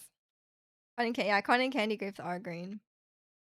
I'm gonna wear the hat. Okay, wait. I'm just gonna go to the bathroom first. So I don't cut into your bunny hat time. I'll wear it when I come back. You can have Malomart and then bunny hat time. Okay, quick BRB. And enjoy the Malomart dance party.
Okay, I'm back.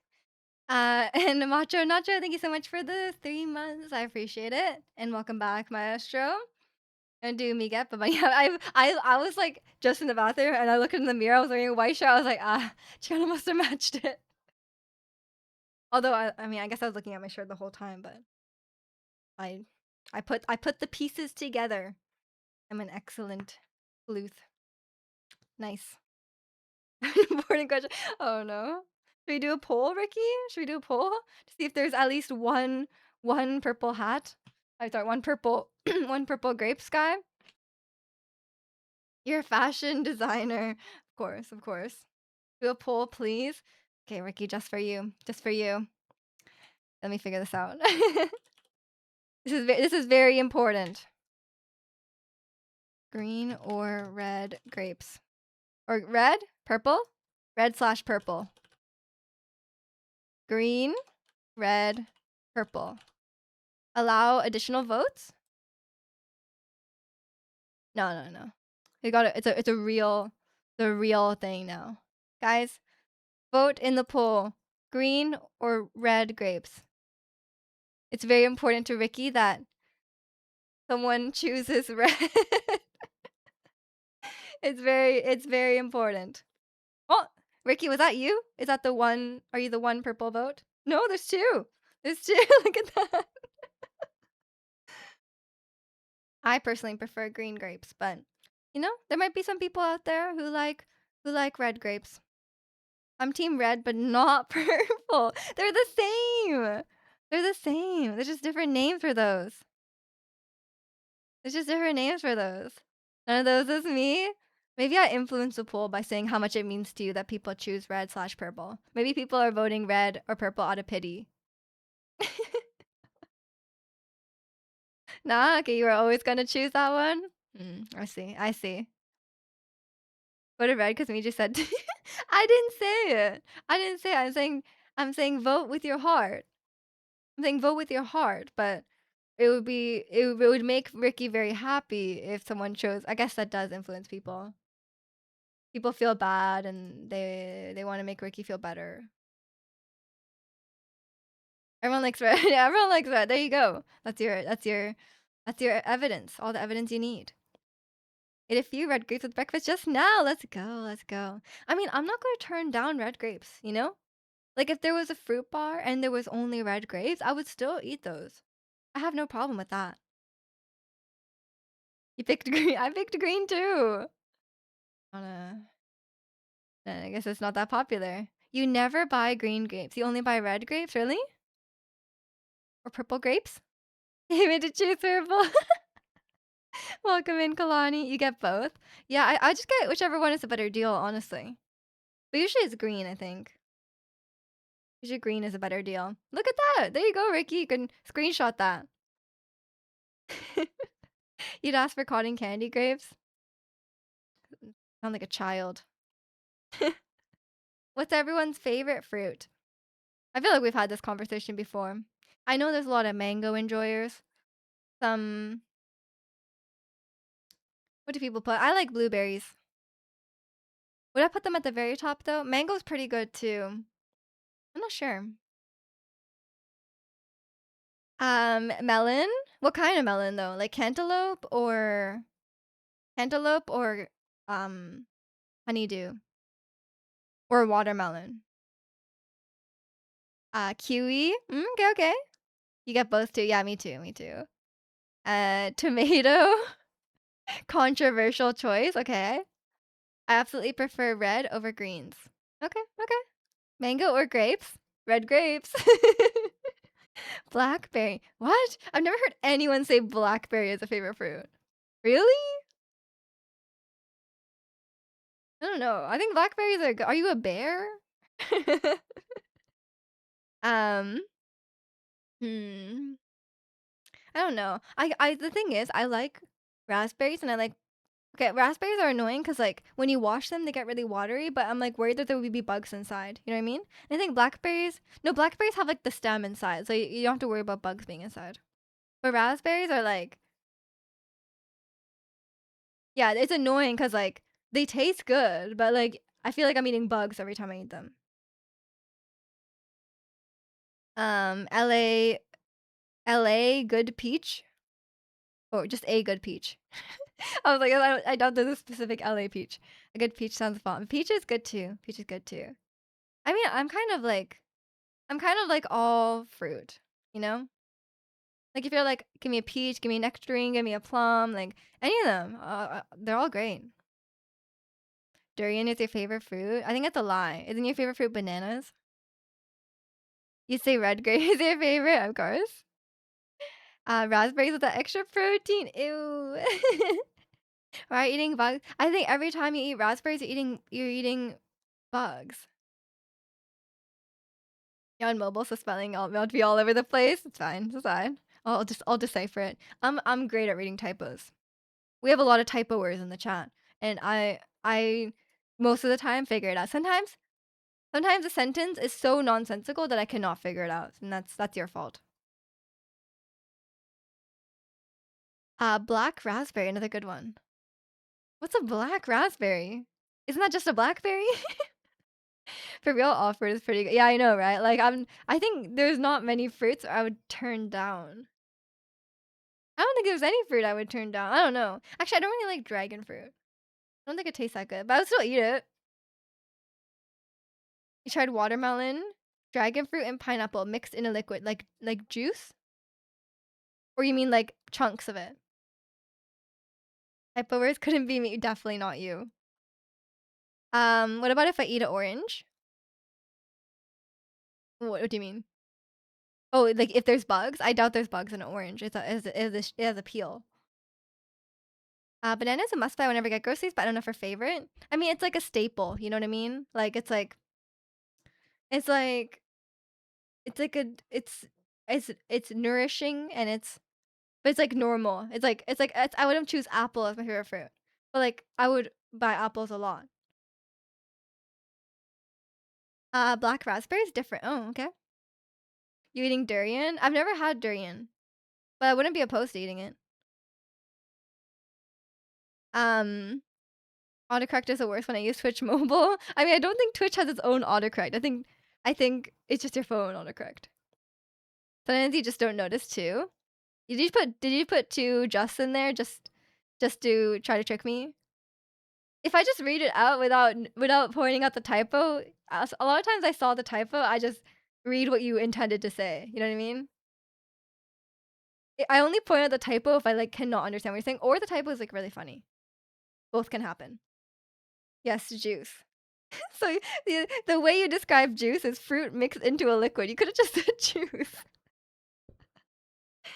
You got a mango lady down the street. Bomb fruit bowls with tajin, tajin, and chamoy. Don't know what that is, but I know you always talk about your fruit bowl, so it sounds really good. Um, Passion fruit is amazing. Actually, maybe I haven't had passion fruit. I feel like I've had passion fruit flavored things, but maybe not passion fruit directly. I don't even know what it would look like in the wild.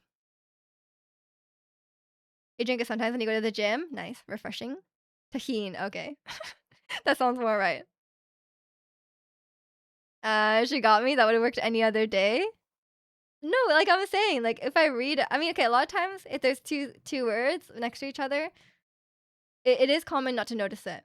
But a lot of times, if you have a, like I said, if you have a typo, I just don't read it out. I just read what it's sometimes it's very clear what you meant to say. Durian has a strong aroma to it. Yeah, I know. It's well known for that. But I heard it tastes really good. We're talking liquid fruit. Right, right. Right, liquid fruit, not juice, not juice. Um, Michi reads. I have to read constantly. To read constantly. You guys are always sending me stuff to read. So I've gotten pretty good at it, you know?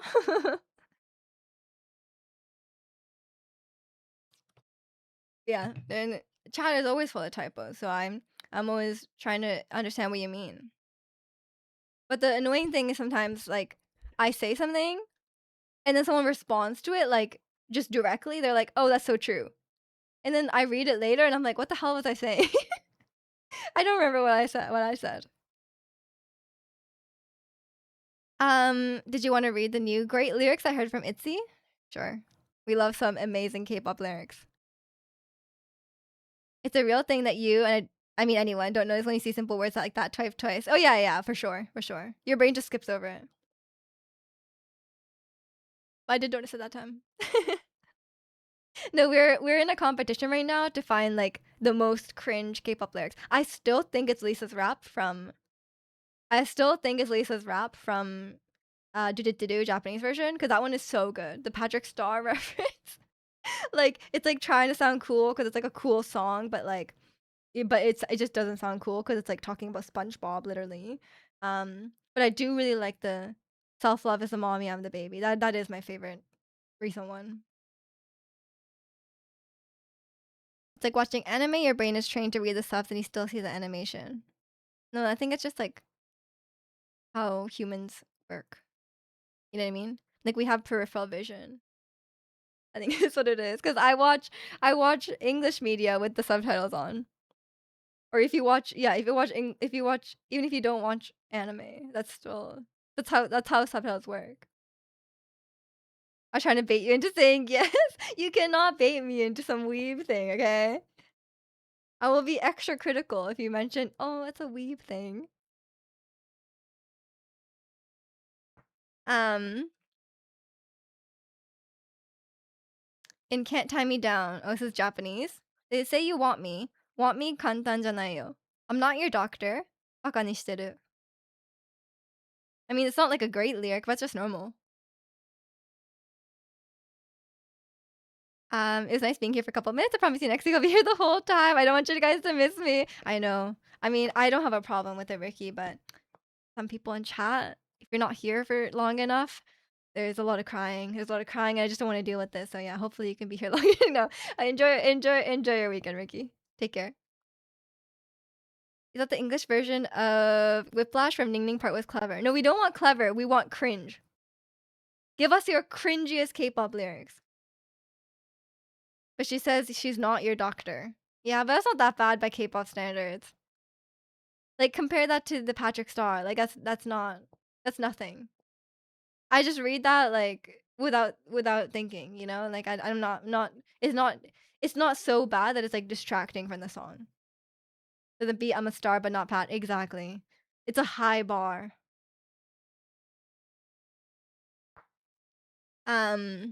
You still need to listen to aespa's Japanese album. I don't really follow aespa that closely. Red Velvet returns in August. I know. I'm excited. It's been a while.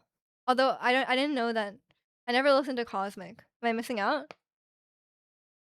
There's some real cringe stuff. Respectfully, I mean, respectfully, some of the English lyrics are so bad. But it's my theory that I talk about this all the time. It's my theory that the Korean lyrics are just as cringe. We just don't know. Like, like the Korean lyrics are all also very cringe. We just can't understand how cringe it is. If someone who speaks Korean fluently can confirm or deny, that'd be great. Queens of Summer, but didn't drop a summer track. I know. This is the summer track. But yeah. I mean, we had that conversation before about the K-pop group names. And then there was like that what was the one? I always forget. Is it Teen Top? Where it's like next generation, but then there's no G in the acronym and you're like, where did the G go? So funny. I always need to like save that because I always forget it. It's like when we dance to Yoasobi, but it's lyrics about depression and mental instability. That's true. That's true. Like the lyrics could be anything. We just don't know. Don't know. But I doubt that K-pop is about that. Maybe it's all very deep, really. And then when they translated, they started referencing Patrick Star. I doubt it. I doubt it. And welcome in Mooney. It's not cinema roll. It's just a bunny. Sorry. If it was cinema roll, it would be blue. Come on. Know the branding. um, there's a group named Unchild. Does it stand for something? Because like the acronyms are so weird.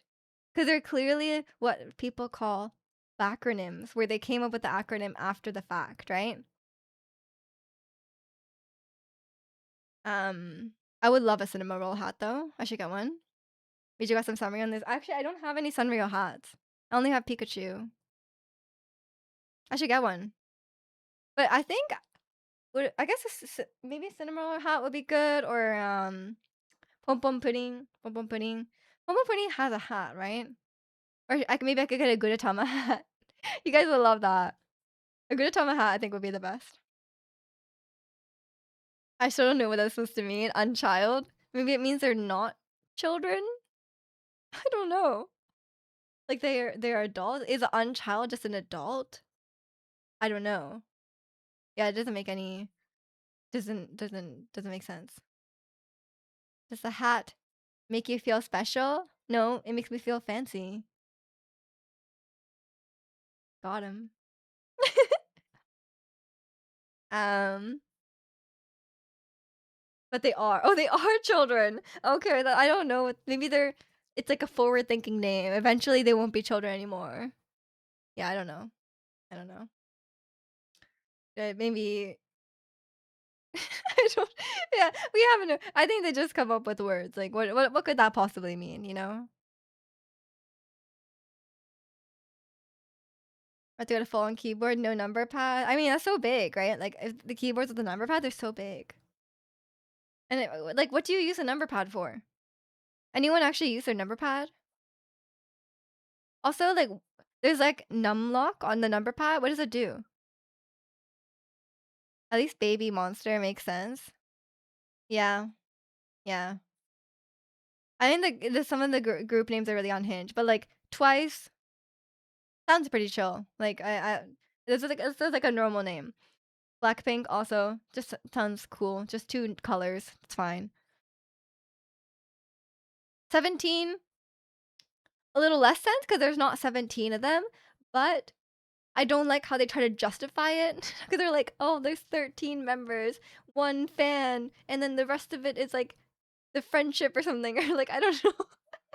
Like I was like, I can't remember how they made the numbers add up to 17, but it was like something really stupid. I'm like, don't try to justify it. Like just say we thought 17 sounded cool, so we named our group 17. Like do not say like, oh yeah, it's 13 members plus the fans plus 4 love or Korea or something. You know, like why? Numlock is how you disable it. It turns it off. But why? It disables numbers and lets you use their secondary function. Oh, they have a secondary function. I see. Like, I wouldn't use that. Mamamoo is an amazing name. Then that one's just fine. Yeah. It doesn't like if a name just makes you confused. Then I don't know if that's a good name. If it's like embarrassing, you know what I mean? It's perfect at work because I'm invoicing at work, but at home now it's got to be 65. I guess if you're typing numbers a lot, the numpad would be good. And Wakamin, uh, what do you want me to call you? You got hacked. You have this abomination of a username now. Wait, what was your name before? I'm sorry you got hacked though. You got 60 and there was no arrows. I see. You're muffin. Oh no. I'm sorry. I'm sorry. Do you still want to be called Muffin? Do I go to my friend's house tonight or do I play Power World? Whichever one you want, man. It's your life. The second function is the arrow keys. Really? Go out and social? Yeah, probably it would be good for you. You're an introvert, but you're going to a baby shower. Ooh. What did you get? What did you get the I guess not the baby, the parents. The future parents.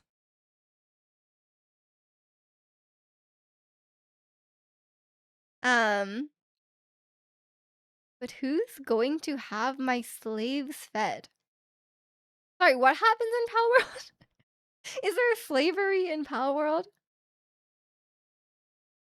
Did you get them a stroller? That seems like a pretty big gift for a baby shower.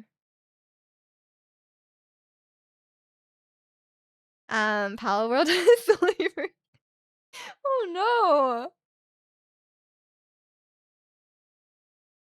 Um, Muffin's case is like Ernie's. Yeah, you gotta know on Twitch, if you change your name, you cannot change it again right away. It takes a while. And your old username might not be available to you anymore because it get recycled, and you cannot change. It gets recycled for like 6 months or maybe longer.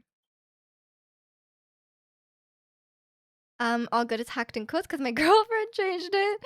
Oh no. I guess she didn't know you couldn't change it back. They have a meter on their mental health. What is this game con- concerning? I thought Power was a fun, cute game about Pokemon with guns. I feed them salads to keep their mental up so they can work 24/7. That sounds horrible. Oh my god. Pokemon with guns and slavery won the game. Now I see why Nintendo didn't want that associated with them. Although when you think about it, the Pokemon you have in Pokemon, you're also just like making them fight. Like they probably didn't want to do that, right? It's chill. It's just how people treat them. People like Ratzi. Should have not name changes. Shouldn't have a lock. I know. I don't know why there's a lock for so long. And I think you can't get your old name back for a while. You guys are not selling this game to me right now. I'm not gonna I wasn't planning to download a Plat World, but now I'm definitely not. Um, the wild pals are a-holes too, and they raid your base, so kind of justify. But aren't they just creatures? Like, are they sentient? How much sentience do they have? Girlfriends always be hacking. First they hack your mind to make you fall in love, and then they hack your account. Does the second part always happen, or I don't know. I feel like probably does not. What kind of accounts are they hacking? They yearn for battle in universe. Okay, so they like it. It's like going on walks, like taking your dog on a walk, but instead it's making your Pokemon fight until they faint. Power World is good. It's just how people play their experience. I mean, I wasn't really interested in getting the game anyway. Probably a lot of sentience. I see. I see. That's actually kind of worse for the slavery side, though. You know what I mean? They have sentience.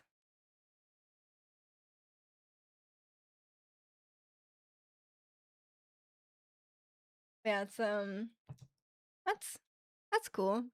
Power World. Power World sounds fun. Their boss battles are 100 times better than Pokemon raid bosses. I mean, that's a low bar, Kalani. That's a very low bar.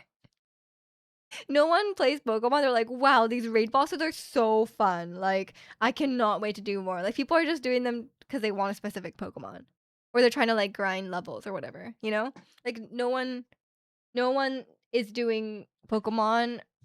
Like, no one is doing Pokemon having a good time doing the raids. They updated Power World so the wild pals will fight each other, and some of the NPCs will go into animation of eating dead pals slash NPCs. Ooh. Yeah, I'm definitely not gonna get this game. Sorry, guys. I wasn't planning to in the first place. It does not. It does not. It does not interest me. Ratsy probably hangs him above a campfire. Oh god. Cynthia's the only boss in Pokemon who has aura. What about this guy? He's literally right here. The aura. He has a cape, and then he throws off the cape. That's aura. Wearing his outfit that looks like he picked when he was like 10 years old. Aura. Um, Great marketing, guys. Yeah, they're doing such a great job selling the game to me. His aura until he talks. Fair, fair. He's a bit of a himbo. I get it. I get it. But you can be a himbo and have aura. Like Leon. The other Leon Kennedy. Oh, it runs in the name, I guess. You'd actually like Power World, its resource management. I don't know. It just seems like a lot of other games. No, it does not. Um, but yeah, so I think there's a lot of games like that. Like I at this point, I do love survival crafting games, but there's so many. There's so many. I'm like, I only want to play the really good ones. Gathering the ingredients to make a magic muffin in the fairy Odd Parents game was no joke. Okay. Leon Kennedy's a pun guy. Yeah, he's the cheesy one-liner guy. He's a cheesy one-liner guy. um, just ignore the part you don't like. I mean, why would I play in the first place? They have cute pals and outfits. Plus, you can make a pretty base. I mean, I don't really care about that. A lot of games have that. That's the thing. Like, I don't know. I'm gonna okay. I think there's different. I think there's two different types of gamers. By the way, this is my theory, my hypothesis. Okay. Um, one is a type of gamer who's like, oh, I have some free time. I'm gonna find a game to play to fill that free time. And that type of gamer, I think, will be able to play many kinds of games, right? Even if they're not like 10 out of 10 games in their book, they'll just play a bunch of games. And the other type of gamer, which I think is me, is like, oh, this game looks really good. I'm going to make time to play it. So like those types of people, I think, will only play games that they consider will be like really good or really worth their time. Um, and not to say like one is better than the other. It's just like obviously like if you're just filling your free time with games and that's like your like that's what you like to do in your free time, then obviously you're gonna have more games that you're gonna play. Like for me, if a game if like a lot of games, I'm sure I would have a good time playing and it would pass the time. But like I don't really want to make time for a game unless I think it will be like if it's gonna be like an amazing game. You know what I mean? I don't want to play like a 7 out of 10 game. I played it with Key, but I didn't love it. It was okay. I mean, yeah, there's so many games like that, right? I'm like, I don't feel the need to play all of them. Subnautica is still my favorite survival crafting. Yeah, Subnautica is a genuinely good one. I think it's also just because like it's a very tight experience and it has a really great atmosphere. But a lot of games just have that like resource gathering, crafting, like that kind of thing, and like there's something really special about it. Um, they have a passive ability for working pal called Work Slave. Great, great. Um, you're just waiting on Fire Emblem next month. Oh, okay, okay. Yeah, I also tried Fire Emblem, but I could not get into it. You've had a gaming run, I think. I started Ghost of Tsushima and it's cool, but I really need to be in the mood. Yeah, I think. I mean, you've gone through a lot of games recently. Maybe you just need a little break, or just try something different. But you play a lot of different types of games. I don't know. I don't know what would be good for you to play. Because you seem to like a lot of different ones. You're very stern about what game I'm devoting my time to. Yeah, I'm the same. Subnautica has low replayability that loses a point in your books. I mean, not every game is meant to be replayed. You know what I mean? Like some games are just like a complete story, and you don't really need to play it again. But if you're the type of person who wants to play game over and over again, that's fair. I think a lot of games are just like, I'm happy just playing through once. It's turn-based strategy is why. I mean, yeah. I found it really annoying. I was like, it's silly. Also, it's like a JRPG. It has a lot of JRPG kind of tropes. There's a new Fire Emblem game? Yes. It's coming out soon. Also, Fire Emblem is like super long. It's so long. It's like in a true JRPG fashion, it's like over 100 hours. You replayed Subnautica to beat it in hardcore. Of course, of course. I'm not good enough for that. Also, I'd be too annoyed, like just getting everything. Actually, I've never beat Subnautica. I've just watched it so much.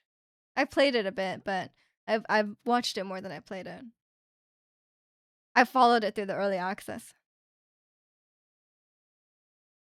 You once mentioned how games these days all kind of have the same formula where they almost look the same. It's kind of hitting me now, at least AAA games.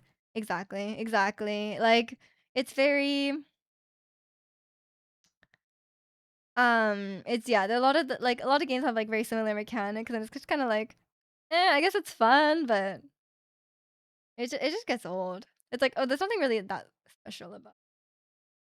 Like, okay, you're like fighting people or you're like collecting these things or whatever. Like it's just like, oh, I cannot. Unless there's something really good about it, I don't really care.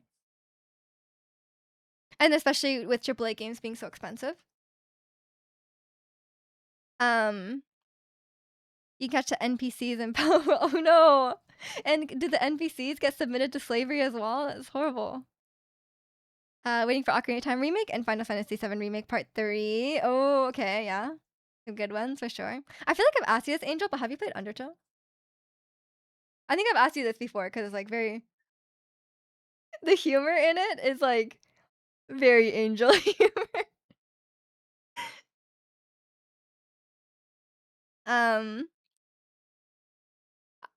yeah, with Papyrus. I mean, like everyone, the whole thing. Deltarune, you have it? Deltarune's a lot longer. Deltarune, the first 2 chapters are free. If you liked Undertale, then you could try it out. It's very similar. Bit more gameplay. You have like a party. You have like a party of people. Um, Also the newest chapter has like a Hollow Knight platforming mechanic, which I sucked at. Oh my god, it was terrible. You're old school. Sometimes it's very hard for me to look at newer games in a certain regard because I have rose-tinted lenses about the oldies. Yeah, yeah. I mean, I think that's also just because like there's so many games now. Not every game can be amazing, right? Like all the games that you remember from back then are like the best ones, right? Versus like so many games a year come out. Um, like so many games a year come out these days, and not all of them are amazing, right? Like some of them are, but most of them are not. Just go back to playing WoW, Final Fantasy 14, Overwatch, etc. So there's nothing to play. Yeah, exactly. But like for me, like if there's nothing to play, I just don't play anything. That's what I'm saying about like the two different types of gamers. Like I feel like sometimes people recommend me games, but I'm like I'm sure I would have fun like passing the time to play this, but like I'd rather just not play a game at all in that moment. You can catch and then butcher and sell humans in Fall World. Great.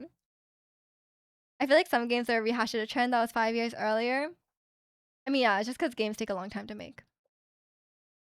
And welcome in, Rich. Hope you're doing well today. NPCs aren't slaves; they suck at working. But are they paid? I made a whole machine to butcher them. Great, great. Although a lot of games have murder. Most games actually have murder. So that's not like a. But butchering them maybe is not as common. Oh, you know what though? You do that in the forest. Forest is a good survival game as well. You can like cook the bodies, but I don't think you can eat them. I think it's not good to eat them. Just like in real life. I can't wait for Ocarina of Time. Yeah, I know I'm gonna be like pestered by many people to play Ocarina of Time remake when it comes out, so I guess I gotta try it at least. I'm making no promises on finishing it, but I at least will try it. Not play anything that's weird. Just do other things, like go to your friend's house, Ratsy.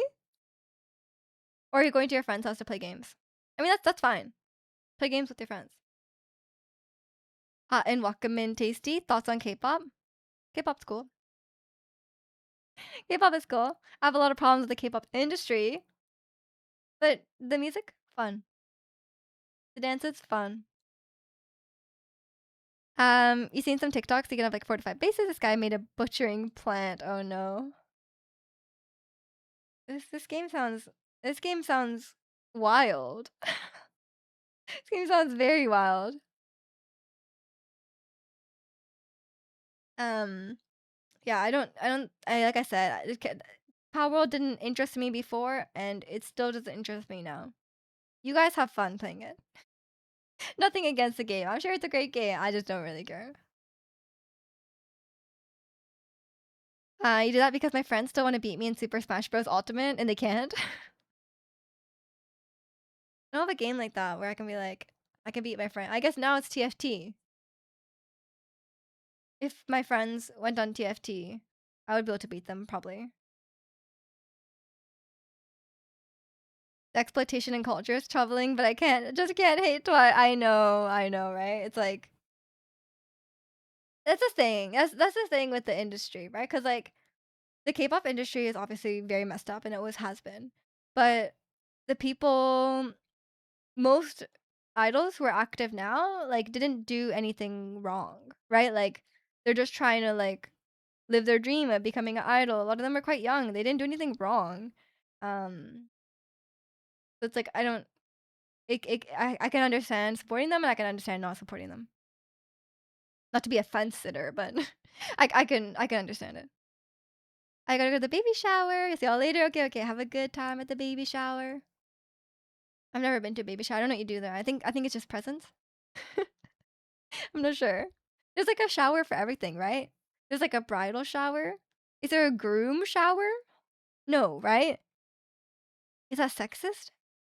Yeah, it is, right? Because like in the bridal shower, they give you like household appliances and stuff, but they don't do it to the guy. That's weird, right? Patriarchy again. Shower the baby. No, the baby is not born yet at the baby shower. Yapping and snacking, shower the baby with gifts, true. But the baby isn't born yet, right? You have the baby shower before the baby is born. Cause like you give them stuff for the baby, right? So you do that before the baby's born. Um, my close friend's wife, nice. Why do they watch a baby shower? Can a baby take a shower? I don't think a baby should take a shower. Cause I don't think they know about the water going on them, you know? They might try to breathe it in. The groom should always be showering. No, always, always, never stop showering. um, shower the mother. Exactly, exactly. Shower the mother and gifts.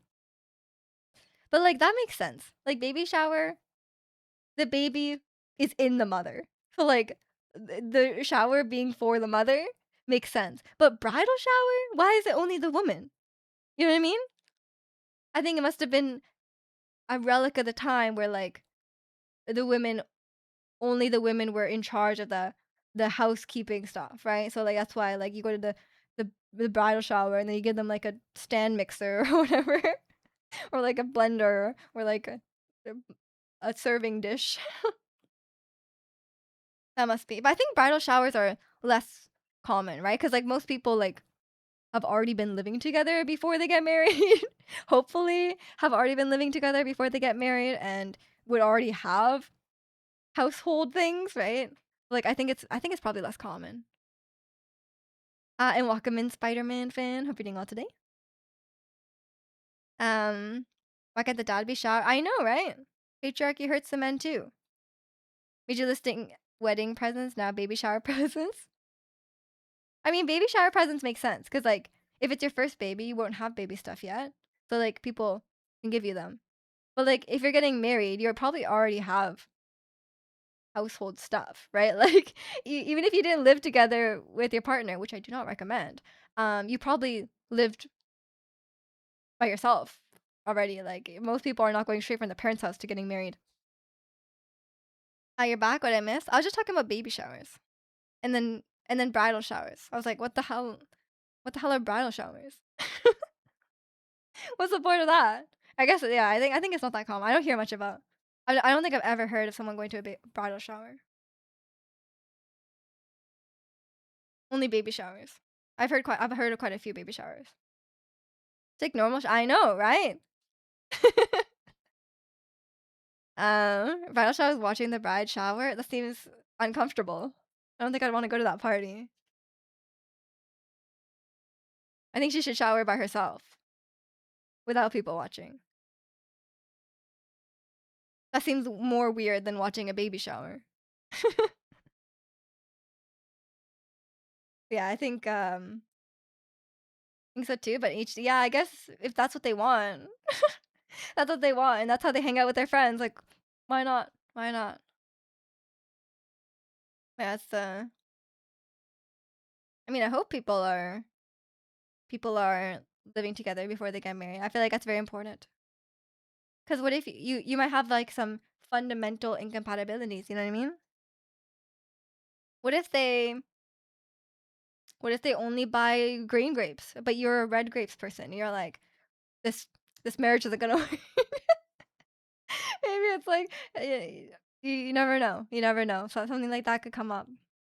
Maybe what else? They might put the toilet paper, like, the other way, you know what I mean? Like, you guys have the toilet paper hanging on the front or hanging on the back? Because I feel like it has to hang on the front. And if you get married to someone and then you move in with them after that, and then you find out that they hang the toilet paper on the back, you're like, "Why?" Like, divorce. Yeah, green grapes, red grapes, divorce. Toilet paper, divorce. People care about the toilet paper way? It's weird to put on the back. Divorce due to irreparable grave differences, exactly. I think it's like when you submit the divorce application, the paperwork, it's like already a pre-listed reason. New poll idea to front or back. We gotta get the hard-hitting questions. Your friend broke up with their boyfriend because of 7 degree 7 wait, is this Fahrenheit? Because if it's Celsius, that's insane. 7 degrees. Honestly, I think you just have to yeah, what I think with the thermostat, you gotta just meet in the middle. That's the only fair compromise, I think. You just gotta meet in the middle. Well, I really wish my apartment, you could have the thermostat set to different temperatures in different places, 'cause it doesn't seem to allow for that, and I really wish it did because it actually gets really cold in here because 'cause I'm, like, right under the vent, but other rooms are warmer, and I would like the bedroom to be colder. You know what I mean? So it's like I wish I could set it differently, but I cannot. But that could be a solution if that's a possibility. You put it on whatever way I grabbed it. I mean, that's fine. Fahrenheit, yeah, but still pretty big is 20 to 24, 25. Wait, who wants it at 25? Was that your friend? I'm guessing it's the girl, right? Usually girls want a higher temperature. Your friend is insane. Sorry. I like my apartment quite warm, but 25? That's her problem. That guy dodged a bullet. No, I'm kidding. That's a crazy temperature to set it at. That's way too hot. Is she like 80 years old? That's funny. 25C is insane. Um, she's a lizard. She might be. It's like when you go to old people's house and then like it's like really hot. It's usually when I'll tell her this feedback. I'm saying I if you're gonna break up with someone because they want the temperature lower than 25, it's gonna be really hard to find someone. That's a really high temperature. Um, Random question, but use a dummy battery and a cam link for your camera. No, I don't need a dummy battery for this camera because it just plugs right in. Other cameras do need it, but this one does not. I think. I think I just take the battery out. Um,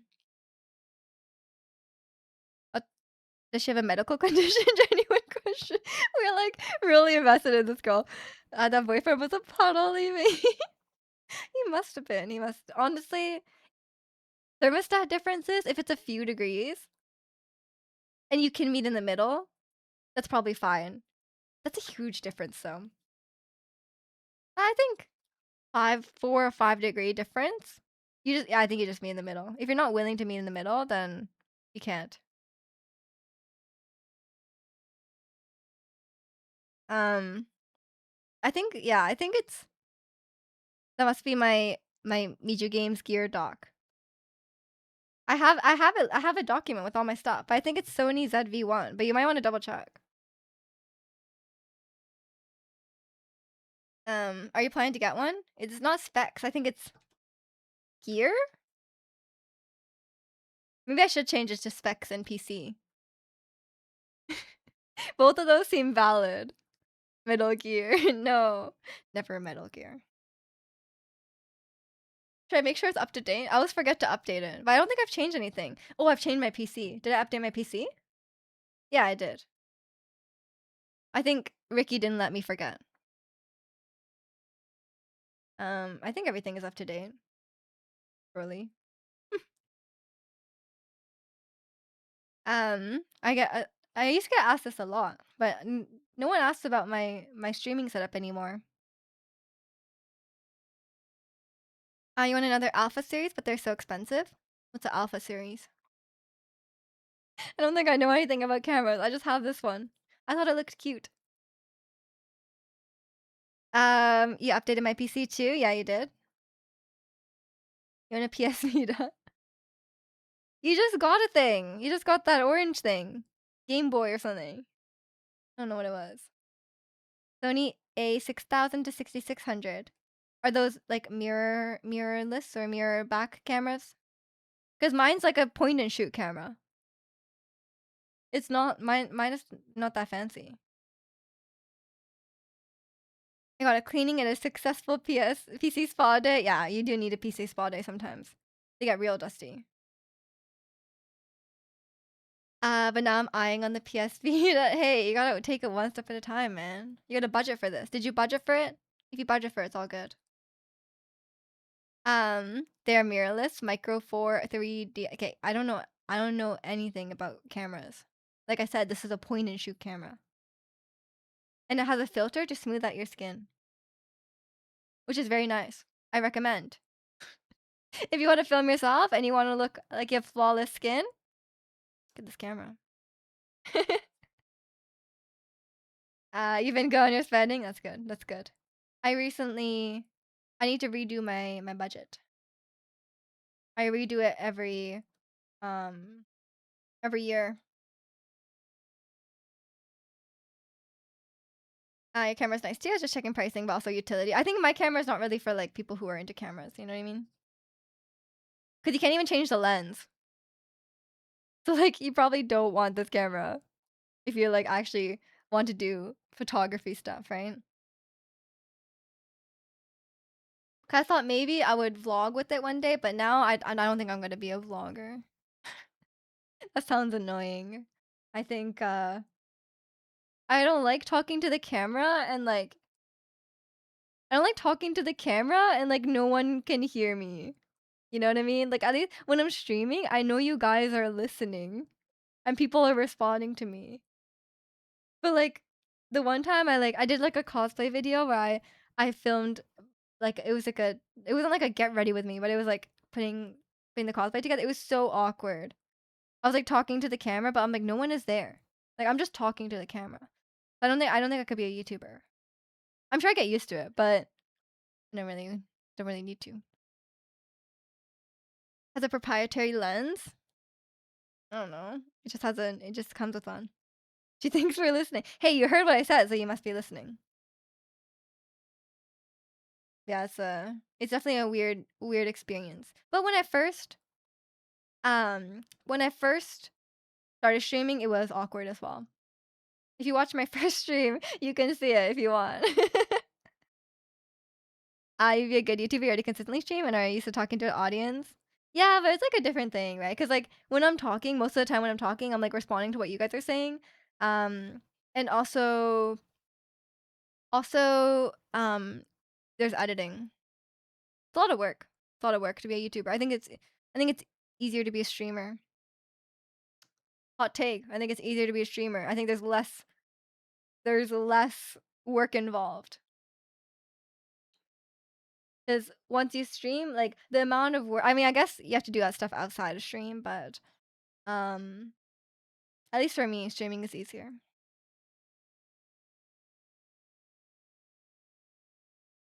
Especially people who make, like, really high effort YouTube content, you know? Um, are you finding my first spot? Check it out, check it out. I'm really shy. Um, you're awkward back in the day? I was. I mean, it just takes a while to get used to streaming, right? Like, it's like a weird thing to do. What if looking directly into the camera was normal? Like, people hate when I look directly into the camera. I would do it sometimes as a joke, and people hated it. Look, I'm staring right at you, Angel. I see you. See, you hate that, right? I went on a date with someone I streamed to because we got along so well in that setting, and it was awkward. I mean, that's just like, I mean, did you talk off stream? Did you only talk on chat? I mean, surely you talked off stream, right? I hate those videos of song covers, especially instrumental, where they just stare into it so well. But yeah, they need to look away more. If also want a camera to use outside of just a stream cam, so I was just asking. I mean, I don't know anything about photography. I'm the wrong person to ask. Got goosebumps. I'm sorry, guys. I'm sorry. I told you. I told you. Don't. People don't like when I look in the camera. You've always been interested in photography and videos, just never really gave it a shot. Then you should do it. I think Maestro likes photography. He might know more about cameras than I do. I just have a camera. It doesn't mean I'm a photographer. Um, you get social anxieties outside of Twitch? I mean, I think it's this case for a lot of people. Cause like, otherwise, why why are we all on Twitch and not outside, talking to real people, hanging out with people? We're all in the same boat. No, I don't have social anxiety, but I'm pretty introverted. You've taken pictures before? Am I a photographer? If you want to be. Real people are weird. We're all real people, Ratsy. Did you not know this? I mean, just because we're on Twitch doesn't mean we're not real. I mean, maybe some people are bots. Sometimes people are chatting and I'm like, I feel like this person might be a bot. Like, this person's not making any sense. They might be a bot. You guys are real? No way, no way. Sorry to tell you I'm real. I have seen Gwen in person. She is real. I can confirm this one. Cannot confirm the others. Yeah, not just pixels. I'm a bot. I knew it. I should have known. Sometimes people come in and they're like, I think if someone's talking and they're like not responding to what I'm saying, or like if they're like they're saying stuff, it's like not related to what anyone else is saying. Sometimes they're just like have poor social skills, but sometimes they're just like, I think sometimes they're a bot. I think bots are pretty advanced, no? But what would you gain from just having a bot go into a Twitch chat? Like, I don't think you gain anything, right? Unless you're gonna segue later on into being like, oh, buy this Bitcoin or something. You see Miji IRL? She's real? I am. Dead internet theory is real. We're all bots. Oh no. Except Gwen. Sometimes the script went haywire and the AI sent a weird chat. Possibly, possibly. I'm sure I have had bot viewers that are like not obvious, right? Because like if someone says like buy viewers now at this site or whatever, that obviously it's a bot. But like I think I'm sure someone has sent a message and I was like, what? What is this person saying? But it's just a bot.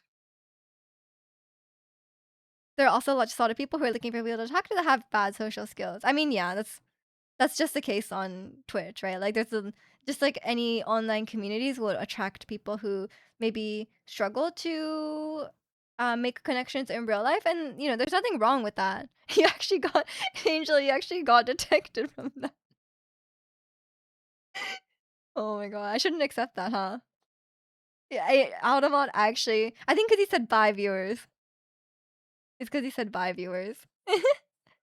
But yeah, like I said, a lot of people do come on Twitch because they have trouble talking to people in real life, and that's totally fair. That's totally fair. I mean, I don't have a problem with people being like awkward or anything like that.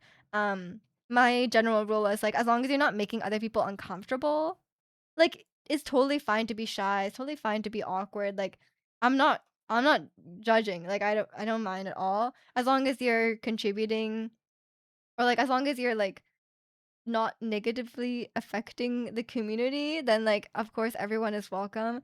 If you're, like if you're, like, socially awkward in a way that, like, other people are uncomfortable or you're, like, being rude to people, then it's like, "Sorry, like, work on your social skills somewhere else, please." Um, you start by touching grass more often. I think there'll be plenty of things to photograph in the Pacific Northwest. It is a very nice place. You could photograph cars. You could combine your interests and photograph cars. Surely at your car meetups, people wanna take photos, right? Or wanna have photos? You're telling your business partner you got burned a few weeks ago and you called me a vampire? You always call yourself a vampire. I think they're just following your lead. Yes, I mean, like, I think it's we're what am I trying to say? I think there's nothing wrong with having, like, I mean, obviously, I think this I think I'm a little biased, but I think there's nothing wrong with having, like, a nice online community. As long as it's not, like as long as it's not, like, detracting from your real life, you know what I mean? Like, I think our community is, like, a really nice place to hang out, but if, like, if you're using it to if you're using it to, like, fill a hole in your life, you know, um, then I think that's where it can get unhealthy. But, like, if you're just hanging out on Twitch on the free time, you hang out on the Discord, you wanna share some fun stuff, it's all good. It's all good. That's what it's there for. But if you're, like, lacking something in your real life, I think you should seek that out with real, not online people. You should seek people out closer to you. You read funny, so you do, you do. You get lens, you gotta go buy a new lens in the near future. Good luck. I know they're very expensive. I'm glad you guys agree. Join some groups or community locally to make friends. Exactly, exactly. I think you just gotta make the effort. Um, find something you're interested in, like I'm sure there's some sort of hobby you like, and meet some people. Why should I go outside? Because a Twitch community is not a replacement for friends. Like, nothing wrong with Twitch community. I have a Twitch community and it's great, but it's not a replacement for real friends or real relationships, connections to people. You need new IRL friends, put in effort. There's something wrong with your old ones. But yeah, it is harder, yeah. Like Angel said, it is hard to make friends as an adult. Cause like when you're a kid, you're just like around the same people all the time, so you just like naturally become friends, like with your classmates or whatever. Um, but but as an adult, you have to actually put in a lot of work, and it's also more effort to make time to see people. Um, usually have lens for like conventions, and usually they have different types of lens. There's lens for like landscape or building. There's lens for like Formula One. Yeah, of course. Um, me and Ricky are friends. I think if you, I don't know what Ricky describes as friends, but I think unless if you just talk to someone in the Twitch community, in the Twitch chat, in the Discord, I don't think that necessarily means you're friends. Um, I think unless you're hanging out with them like separately from just being in Twitch chat or whatever, then I don't think that's most people would not consider that friends. You think of joining a skating club? Gonna break your legs soon. Ricky started skating recently too. Good luck. Like ice skating or what kind of skating? Sounds fun. Skating, not the break. Yeah, not the breaking. Hope you don't break your legs. Make sure you wear knee pads and elbow pads or whatever. Wear a helmet. Definitely wear a helmet.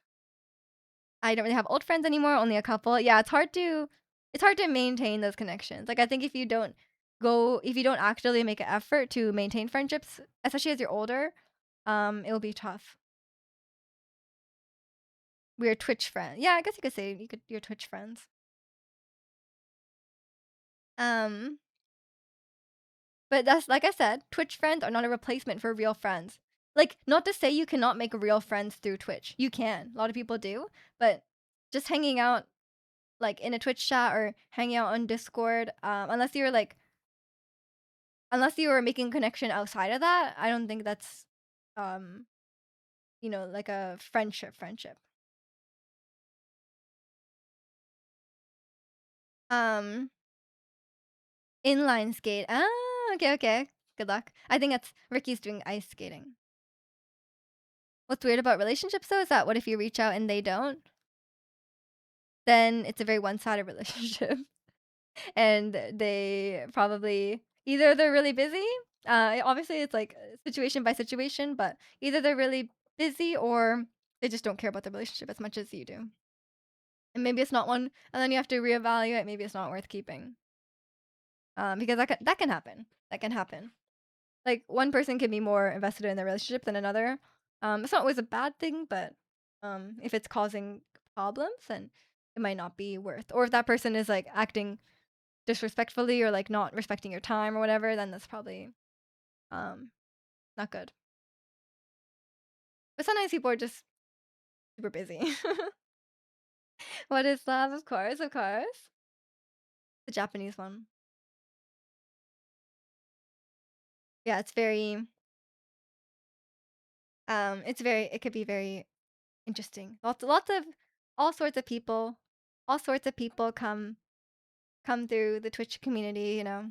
As long as everyone understands, I think not everyone doesn't understand, but like as long as people understand what the community is there for and what it is and what it's not, then I think it's a healthy place and a good thing. Sometimes I feel like people only hit me up when they need something. I mean, that's also possible. It's case by case for sure. Some people just have a lower emotional and social bandwidth than average too. Yeah, and I think some people also can have very different expectations of how often to keep in contact. Because like I think I'm guilty of this as well. Like for me, like I feel like I can still be friends with someone and not talk to them regularly. Like if we only talk like every few months or something, I still feel like we're friends. But some people have a very different idea, and some people might be like, "Oh, if we don't talk like at least once a week or even daily, then we're not friends." And obviously, those two types of people probably the friendship will not work out. You know what I mean? I think it's all about finding, having compatibility there. You have people you don't talk to anymore that I think I could hang out with just went other ways. Yeah, I mean, exactly. Sometimes you just drift apart. It's not like you had a big falling out or anything like that. It's just like, you just didn't see each other for a while. And I think with a lot of those people, you can just, if you really wanted to, you could just pick back up, right? Very appropriate timing for this song when we talk about relationship. True, true. Um, yeah, I mean, to be fair though, a lot of songs are about love. It's a pretty common topic for a song. When it comes to friendships, I can definitely be more distant, but with relationships, I tend to be much closer and value more time. I think it's normal. I think it's normal. I think romantic relationships require more time and effort, right? Like I think it's normal. Like I think with a romantic relationship, if you're talking long term, it's gonna be like a life partner. It's gonna be a lot more serious of a relationship than a friendship in the long run. Um, you too, you get social battery. I'm talking to them a lot because I don't have a reset in my day, so it doesn't feel prolonged or overstated. Yeah, I mean, like I said, everyone's different. Um, like I think people are just different. Some people really want to hang out every day, and like I don't think I could be friends with someone like that. It's like that's like too much for me. Even if I think they're great, it's like with a friend, like I cannot see them every day. Even if they're like such a great friend, like every day is too much. You're back with food. Nice. Enjoy your food. And welcome in Star. What's oh my god? You think your Discord, Twitch view and friends changed before I joined this community because of some guys to be friends with. So I think I try to be more distant to one-on-one and prefer group settings. That's fair. That's fair. I think I think I know exactly what type of I feel like maybe you told me the story before, but I think every girl has a story like that. I don't know. I can't remember exactly what happened, but like I think a lot of you know there's a lot of I think it's normal to be cautious. And welcome in, John. When people get older, they start to understand that true friends stick together and everyone else doesn't matter. Of course. Yeah, I think as you get older or as time goes on, you realize who actually matters and who's actually valuable in your life and who's not. You haven't been in this type of stream in a while? Well, welcome back. Like, you get social battery for your own family members. What makes you think you want to hang out with my friend to that extent? That's fair. That's fair. I love my family as well, but like after like a 2 week, 3 week vacation where I'm like with my family 24/7, it's a lot. I said not because I don't like them, but it's just because I need time alone. Especially in a situation where you're like sharing a room, or a hotel room or like a bedroom with your family. It's like that's for me. It's like I need my own space after a while. Um, like I get. Oh, sorry, I just read that. People deal with life and things. Cherish the time you spend with the people that care. Of course, of course. When we were friends, and he cried when I said I was gonna come. Wait, I don't remember this. I feel like he messaged. I feel like I remember you sharing a story about some guy friend online. That's insane. That is insane. That guy was that guy is not okay. Um, hell no, you had a family vacation to Korea a couple years ago. Never again. Yeah, it's it can be a lot. It can be a lot. Sometimes I just want to listen to music or look at the clouds. Exactly. You need time to recharge if you're introverted. It's totally normal. Why would someone cry about a haircut? People are weird. Want to control, yeah, control thing.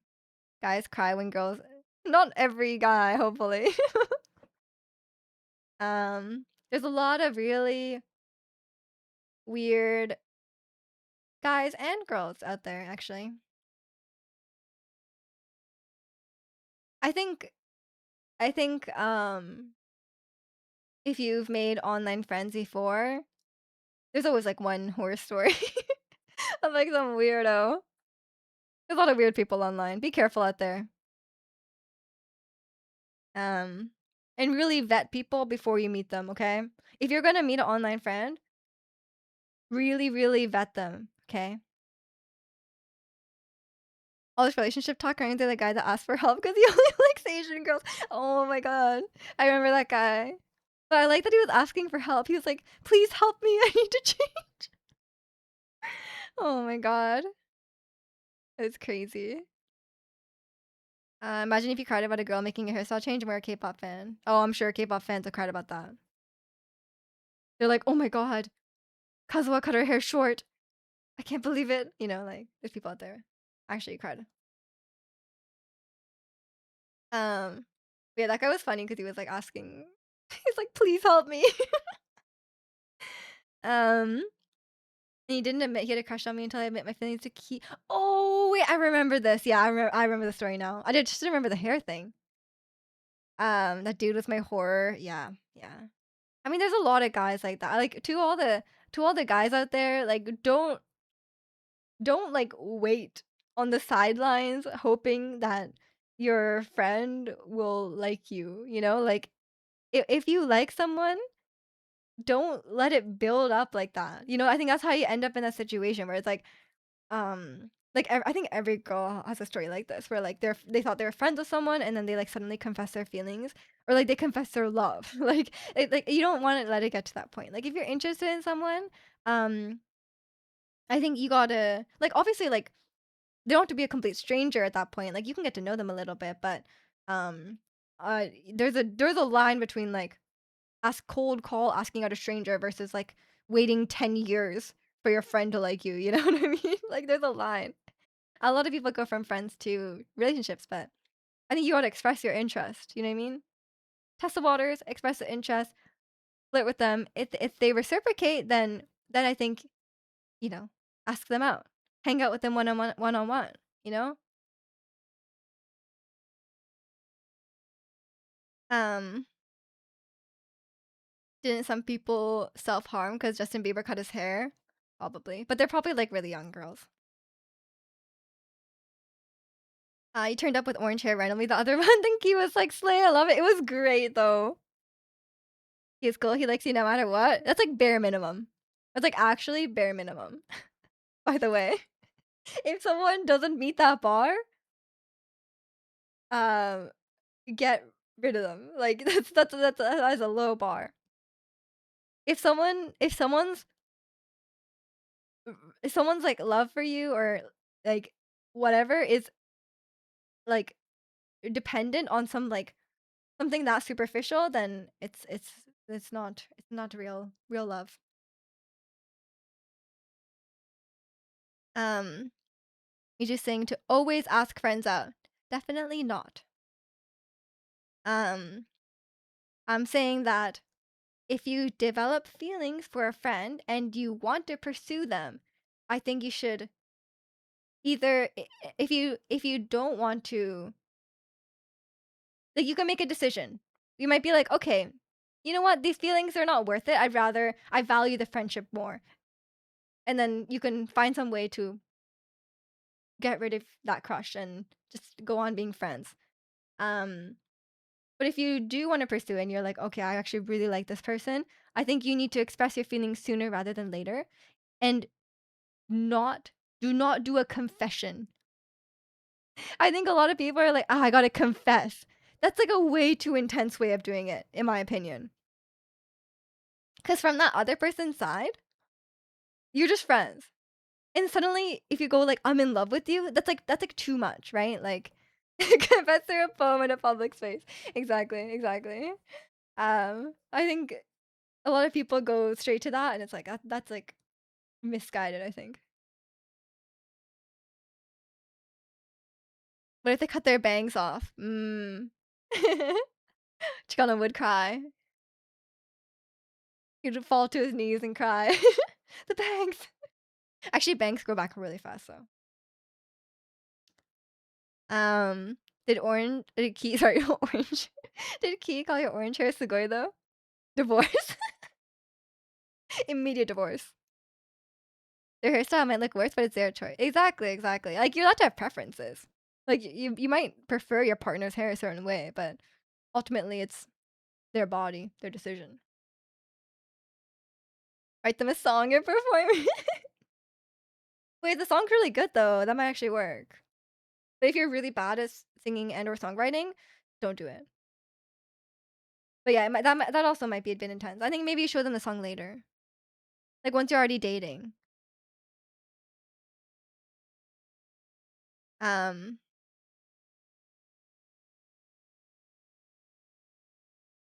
I've seen How I Met Your Mother. You can't say I love you right away. Yeah, you cannot. That's too much.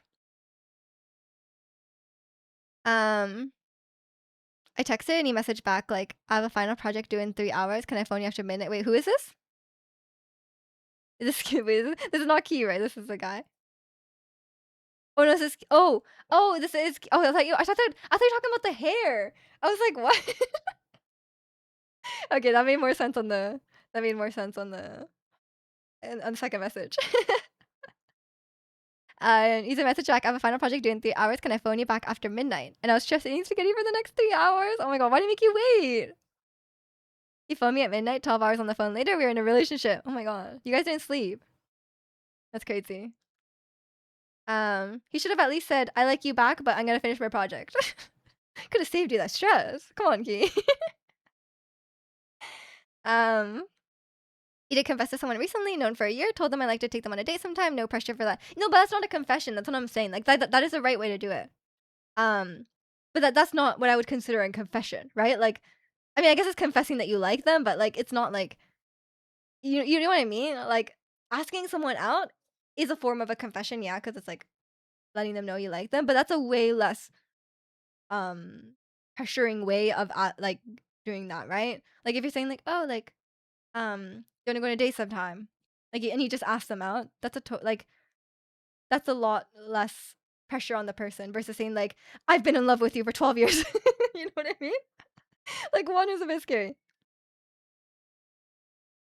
And then you're automatically, like, starting out, like that's the thing, right? Like, if you end up in that situation, you're even if you do end up in a relationship, like, you're kind of starting out the relationship on a very unequal footing, right? Like, if one person's in love with the other person and one person is like, "Oh, I don't even know if I like them, I'm just gonna see where things go," then it's, like, it could be quite hard, especially if, like like I said, like, people go for, like, years and years and years, and it's, like then it's, like at that point, I think it's better to move on. And eat spaghetti for 3 hours? How much spaghetti was it? How'd you go about it? Like, if there's a person that's interested and wanted to hang out one-on-one, that's pretty much what I would say. Yeah, exactly. Like, I think that's what you would do. I think I think the best thing to do would be, like, first test out the waters.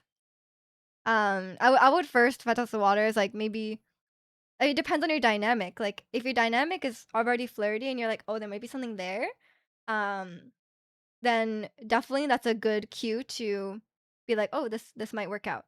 Um, if they're, like, completely platonic with you, and they've, like, completely, made it clear that you're only friends, then probably not the best idea.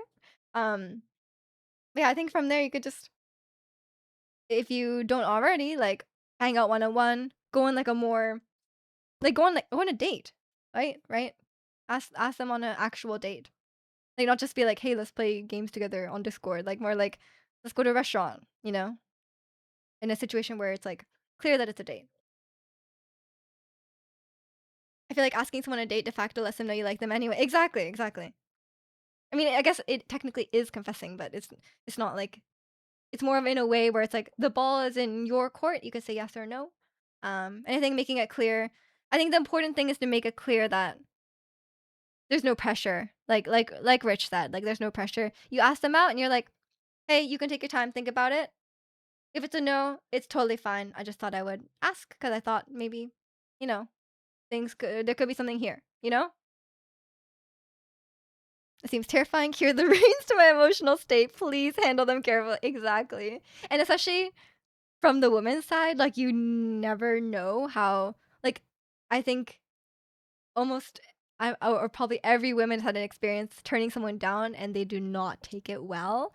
So yeah, it can be a very precarious situation. Um, that's how I was gonna ask one bartender back when I was a regular at the bar for months. Um,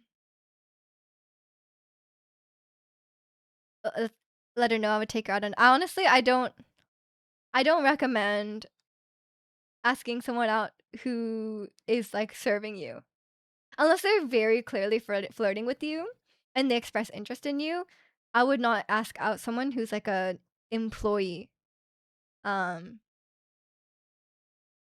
Cause like, it's really one, they're at work, so they have, like, a pressure to be they have, like, a pressure like, they're, like, expected to be nice to you and behave a certain way to you, and 2, they cannot leave, and now, like, they know that you know where they work, and that could be kind of maybe uncomfortable for them, but yeah, if you really, really have to ask her out 'cause you think maybe they're flirting with you and there's something there, I would not go back after that. I think it would make them uncomfortable. But I would not recommend asking out, like, a server or a bartender unless they're clearly sending you signals that they're interested. Um, Tell them you've loved them for 12 years on the first date. You just taught me. Great, great. But then you have to wait for 12 years. That's a long time. You've also been in a situation where they see our relationship as platonic. I mean, maybe you're just waiting too long. You know what I mean? Like, I think if you're friends with someone and you're interested in them, I mean, obviously there's situations where you're friends with someone for a while and then suddenly they're like,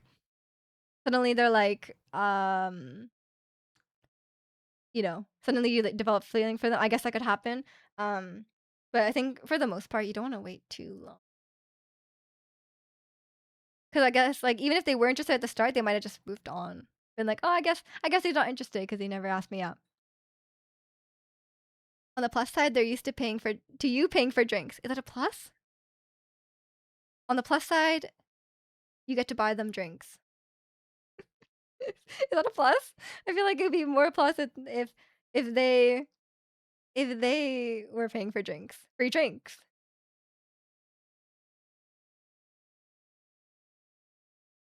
Um, I couldn't tell if she was flirting me, but she would come play pool when it was slow. And she said, "No, I was gonna take us some months from the bar to make it not weird." Mm, I guess if you're hanging out aside the context of her serving you and you're playing pool together, I could see that.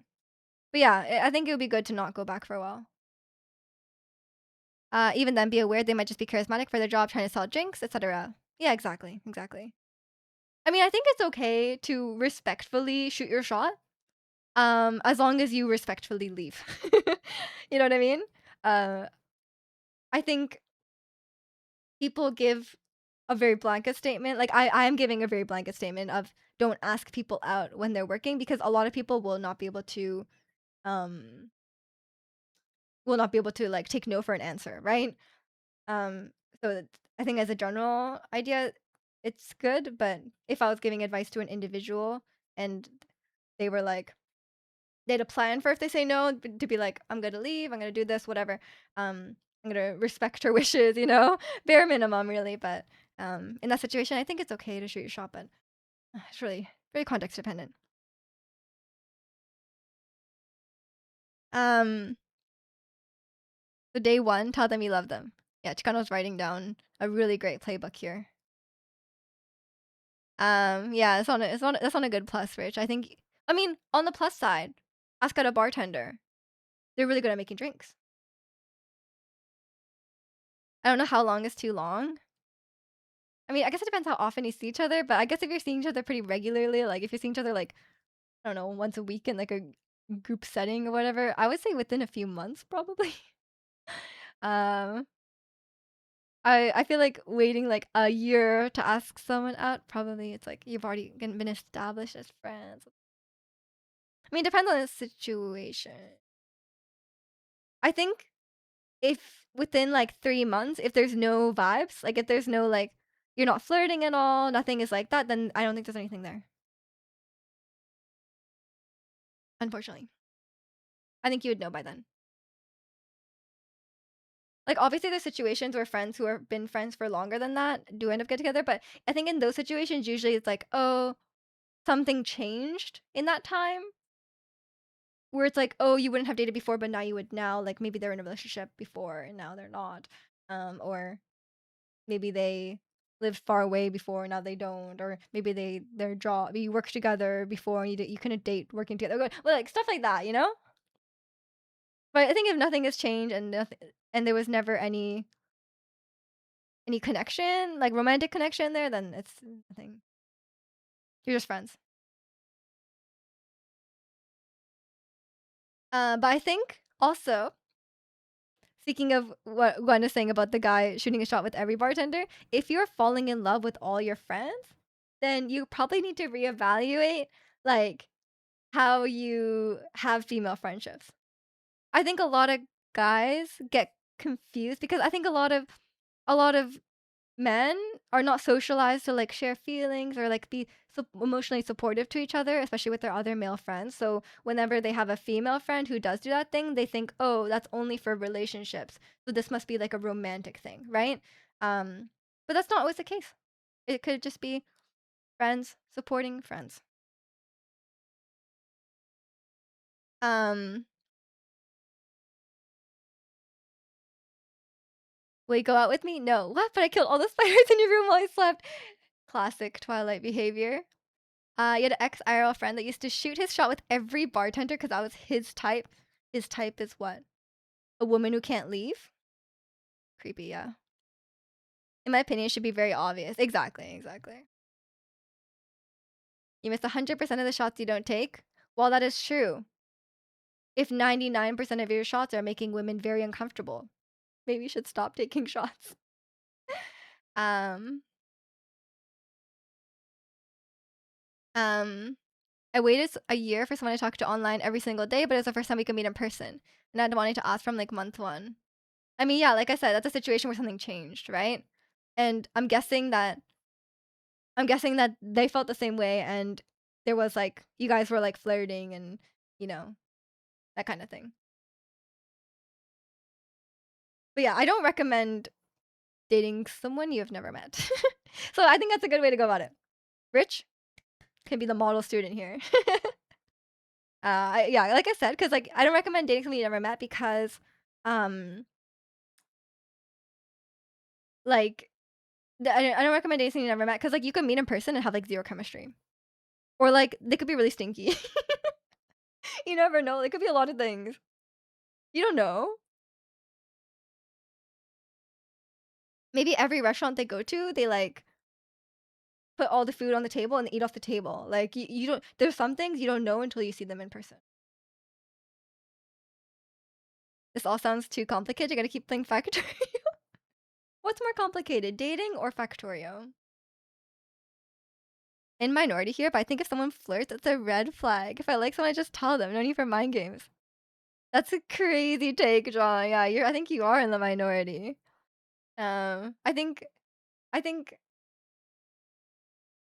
flirting is generally just like talking to them first. Um, Usually flirting is just two people talking to each other who are interested in each other and expressing interest in each other. Um, I don't think you should ask out someone you've never spoken to.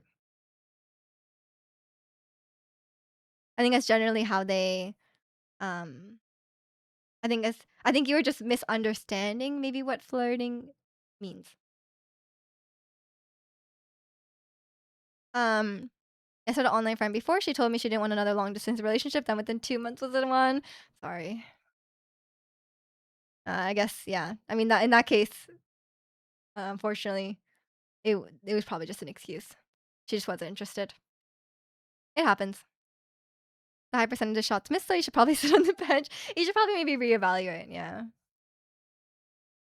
Really stinky, aka BJ. Exactly. Exactly. Had to flex the height in person before. I asked because high key the voice chat convinced her I was 5'3". How? What does that mean? Were you like on the voice chat and be like, oh my god, I was trying to reach the top shelf, but it was so high up, like I couldn't. what was what was convincing her?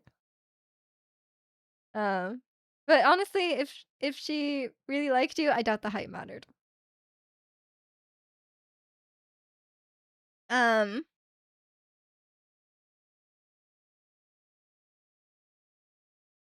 Made you giving relationship advice that's rare? No, I do all the time. People need help. The boys need help. You speak to them when you ask them out. Right, right. Don't cry when women cut their hair. Okay, yeah. Let's start at the very baseline. Don't cry when women cut their it's rule 1, don't cry when women cut their hair. Rule 2, don't wait 12 years to ask someone out and then tell them you're in love with them. Okay? Um that's another one. That's another one. Um 11 years max. 11 years or under. You gotta go 11 years, 364 days. Once it's 365 days, it's over. If it's a leap year, over. But they shaved it off because they have cancer. I guess you can cry. Yeah, I mean, I guess you can cry that they have cancer, not that they cut their hair. You know what I mean?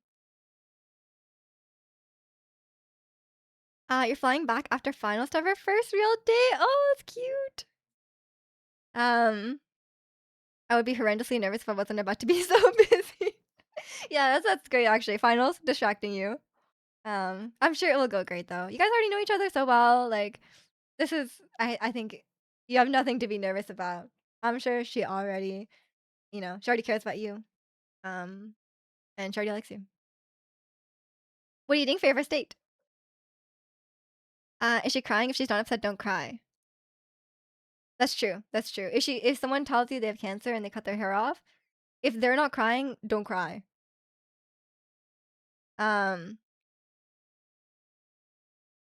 and don't cry about the fact they lost the hair. If you're gonna cry on your own, cry about the fact that they have cancer, and that's not a fun time. That's we're having to give extremely specific advice. I don't know. If we're going down to the weeds this much, then it's I think I don't think we can help.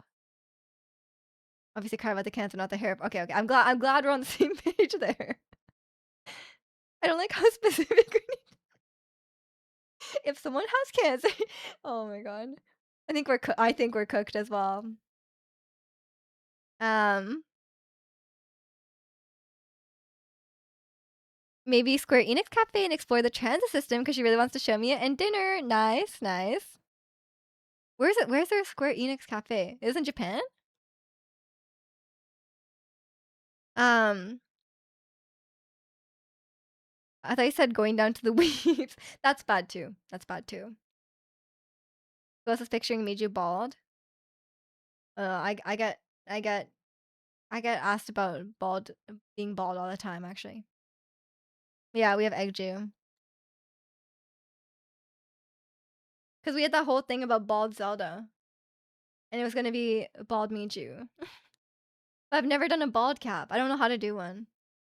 I'm sure it's possible, but now my hair is longer. I think it'll be harder to have a bald cap. You have to hide all the hair under the. Because like with the wig, it like hides it. Even if it's like a bit bumpy underneath, it hides it. But when you cosplay boy, you need a bald cap for wig. No, you don't need a bald cap for a wig. You just wear like a hairnet, and it hides the hair. Let's take Miju to a Pitbull concert, bald cap and suit, and then that will be me. I'll be Pitbull. Pitbull cosplay when? Oh no. Mr. Worldwide, yeah, be Mr. Worldwide. Next Halloween, Mr. Worldwide. Oh god. Be really questionable. Okay, okay. I gotta get going soon. I'm glad we could have a a date dating and Miju's dating advice segment once again. We've had this quite a few times. People need help. And I'm willing to provide the help. But mainly I provide advice on how to not make women uncomfortable. Um Did y'all see he went to remote town in Alaska because they rigged the competition, but he's still. I think you told me about this. Every time we talk about Pitbull, you bring this up. Pilates today? Yes, Pilates today. Me just here to be irrational. Exactly, exactly. I need to, I need to help the girls out. Hot Keters, I know, right? I gotta be ready. The women out there, thank you, Shirley. Hopefully, yeah. Hopefully that resulted in one less strange confession. The numpad is used for Pitbull response. Of course, of course. I hope Pilates cooks you. Thanks. We gaming tomorrow? Yeah, we're LARPing tomorrow. Your favorite.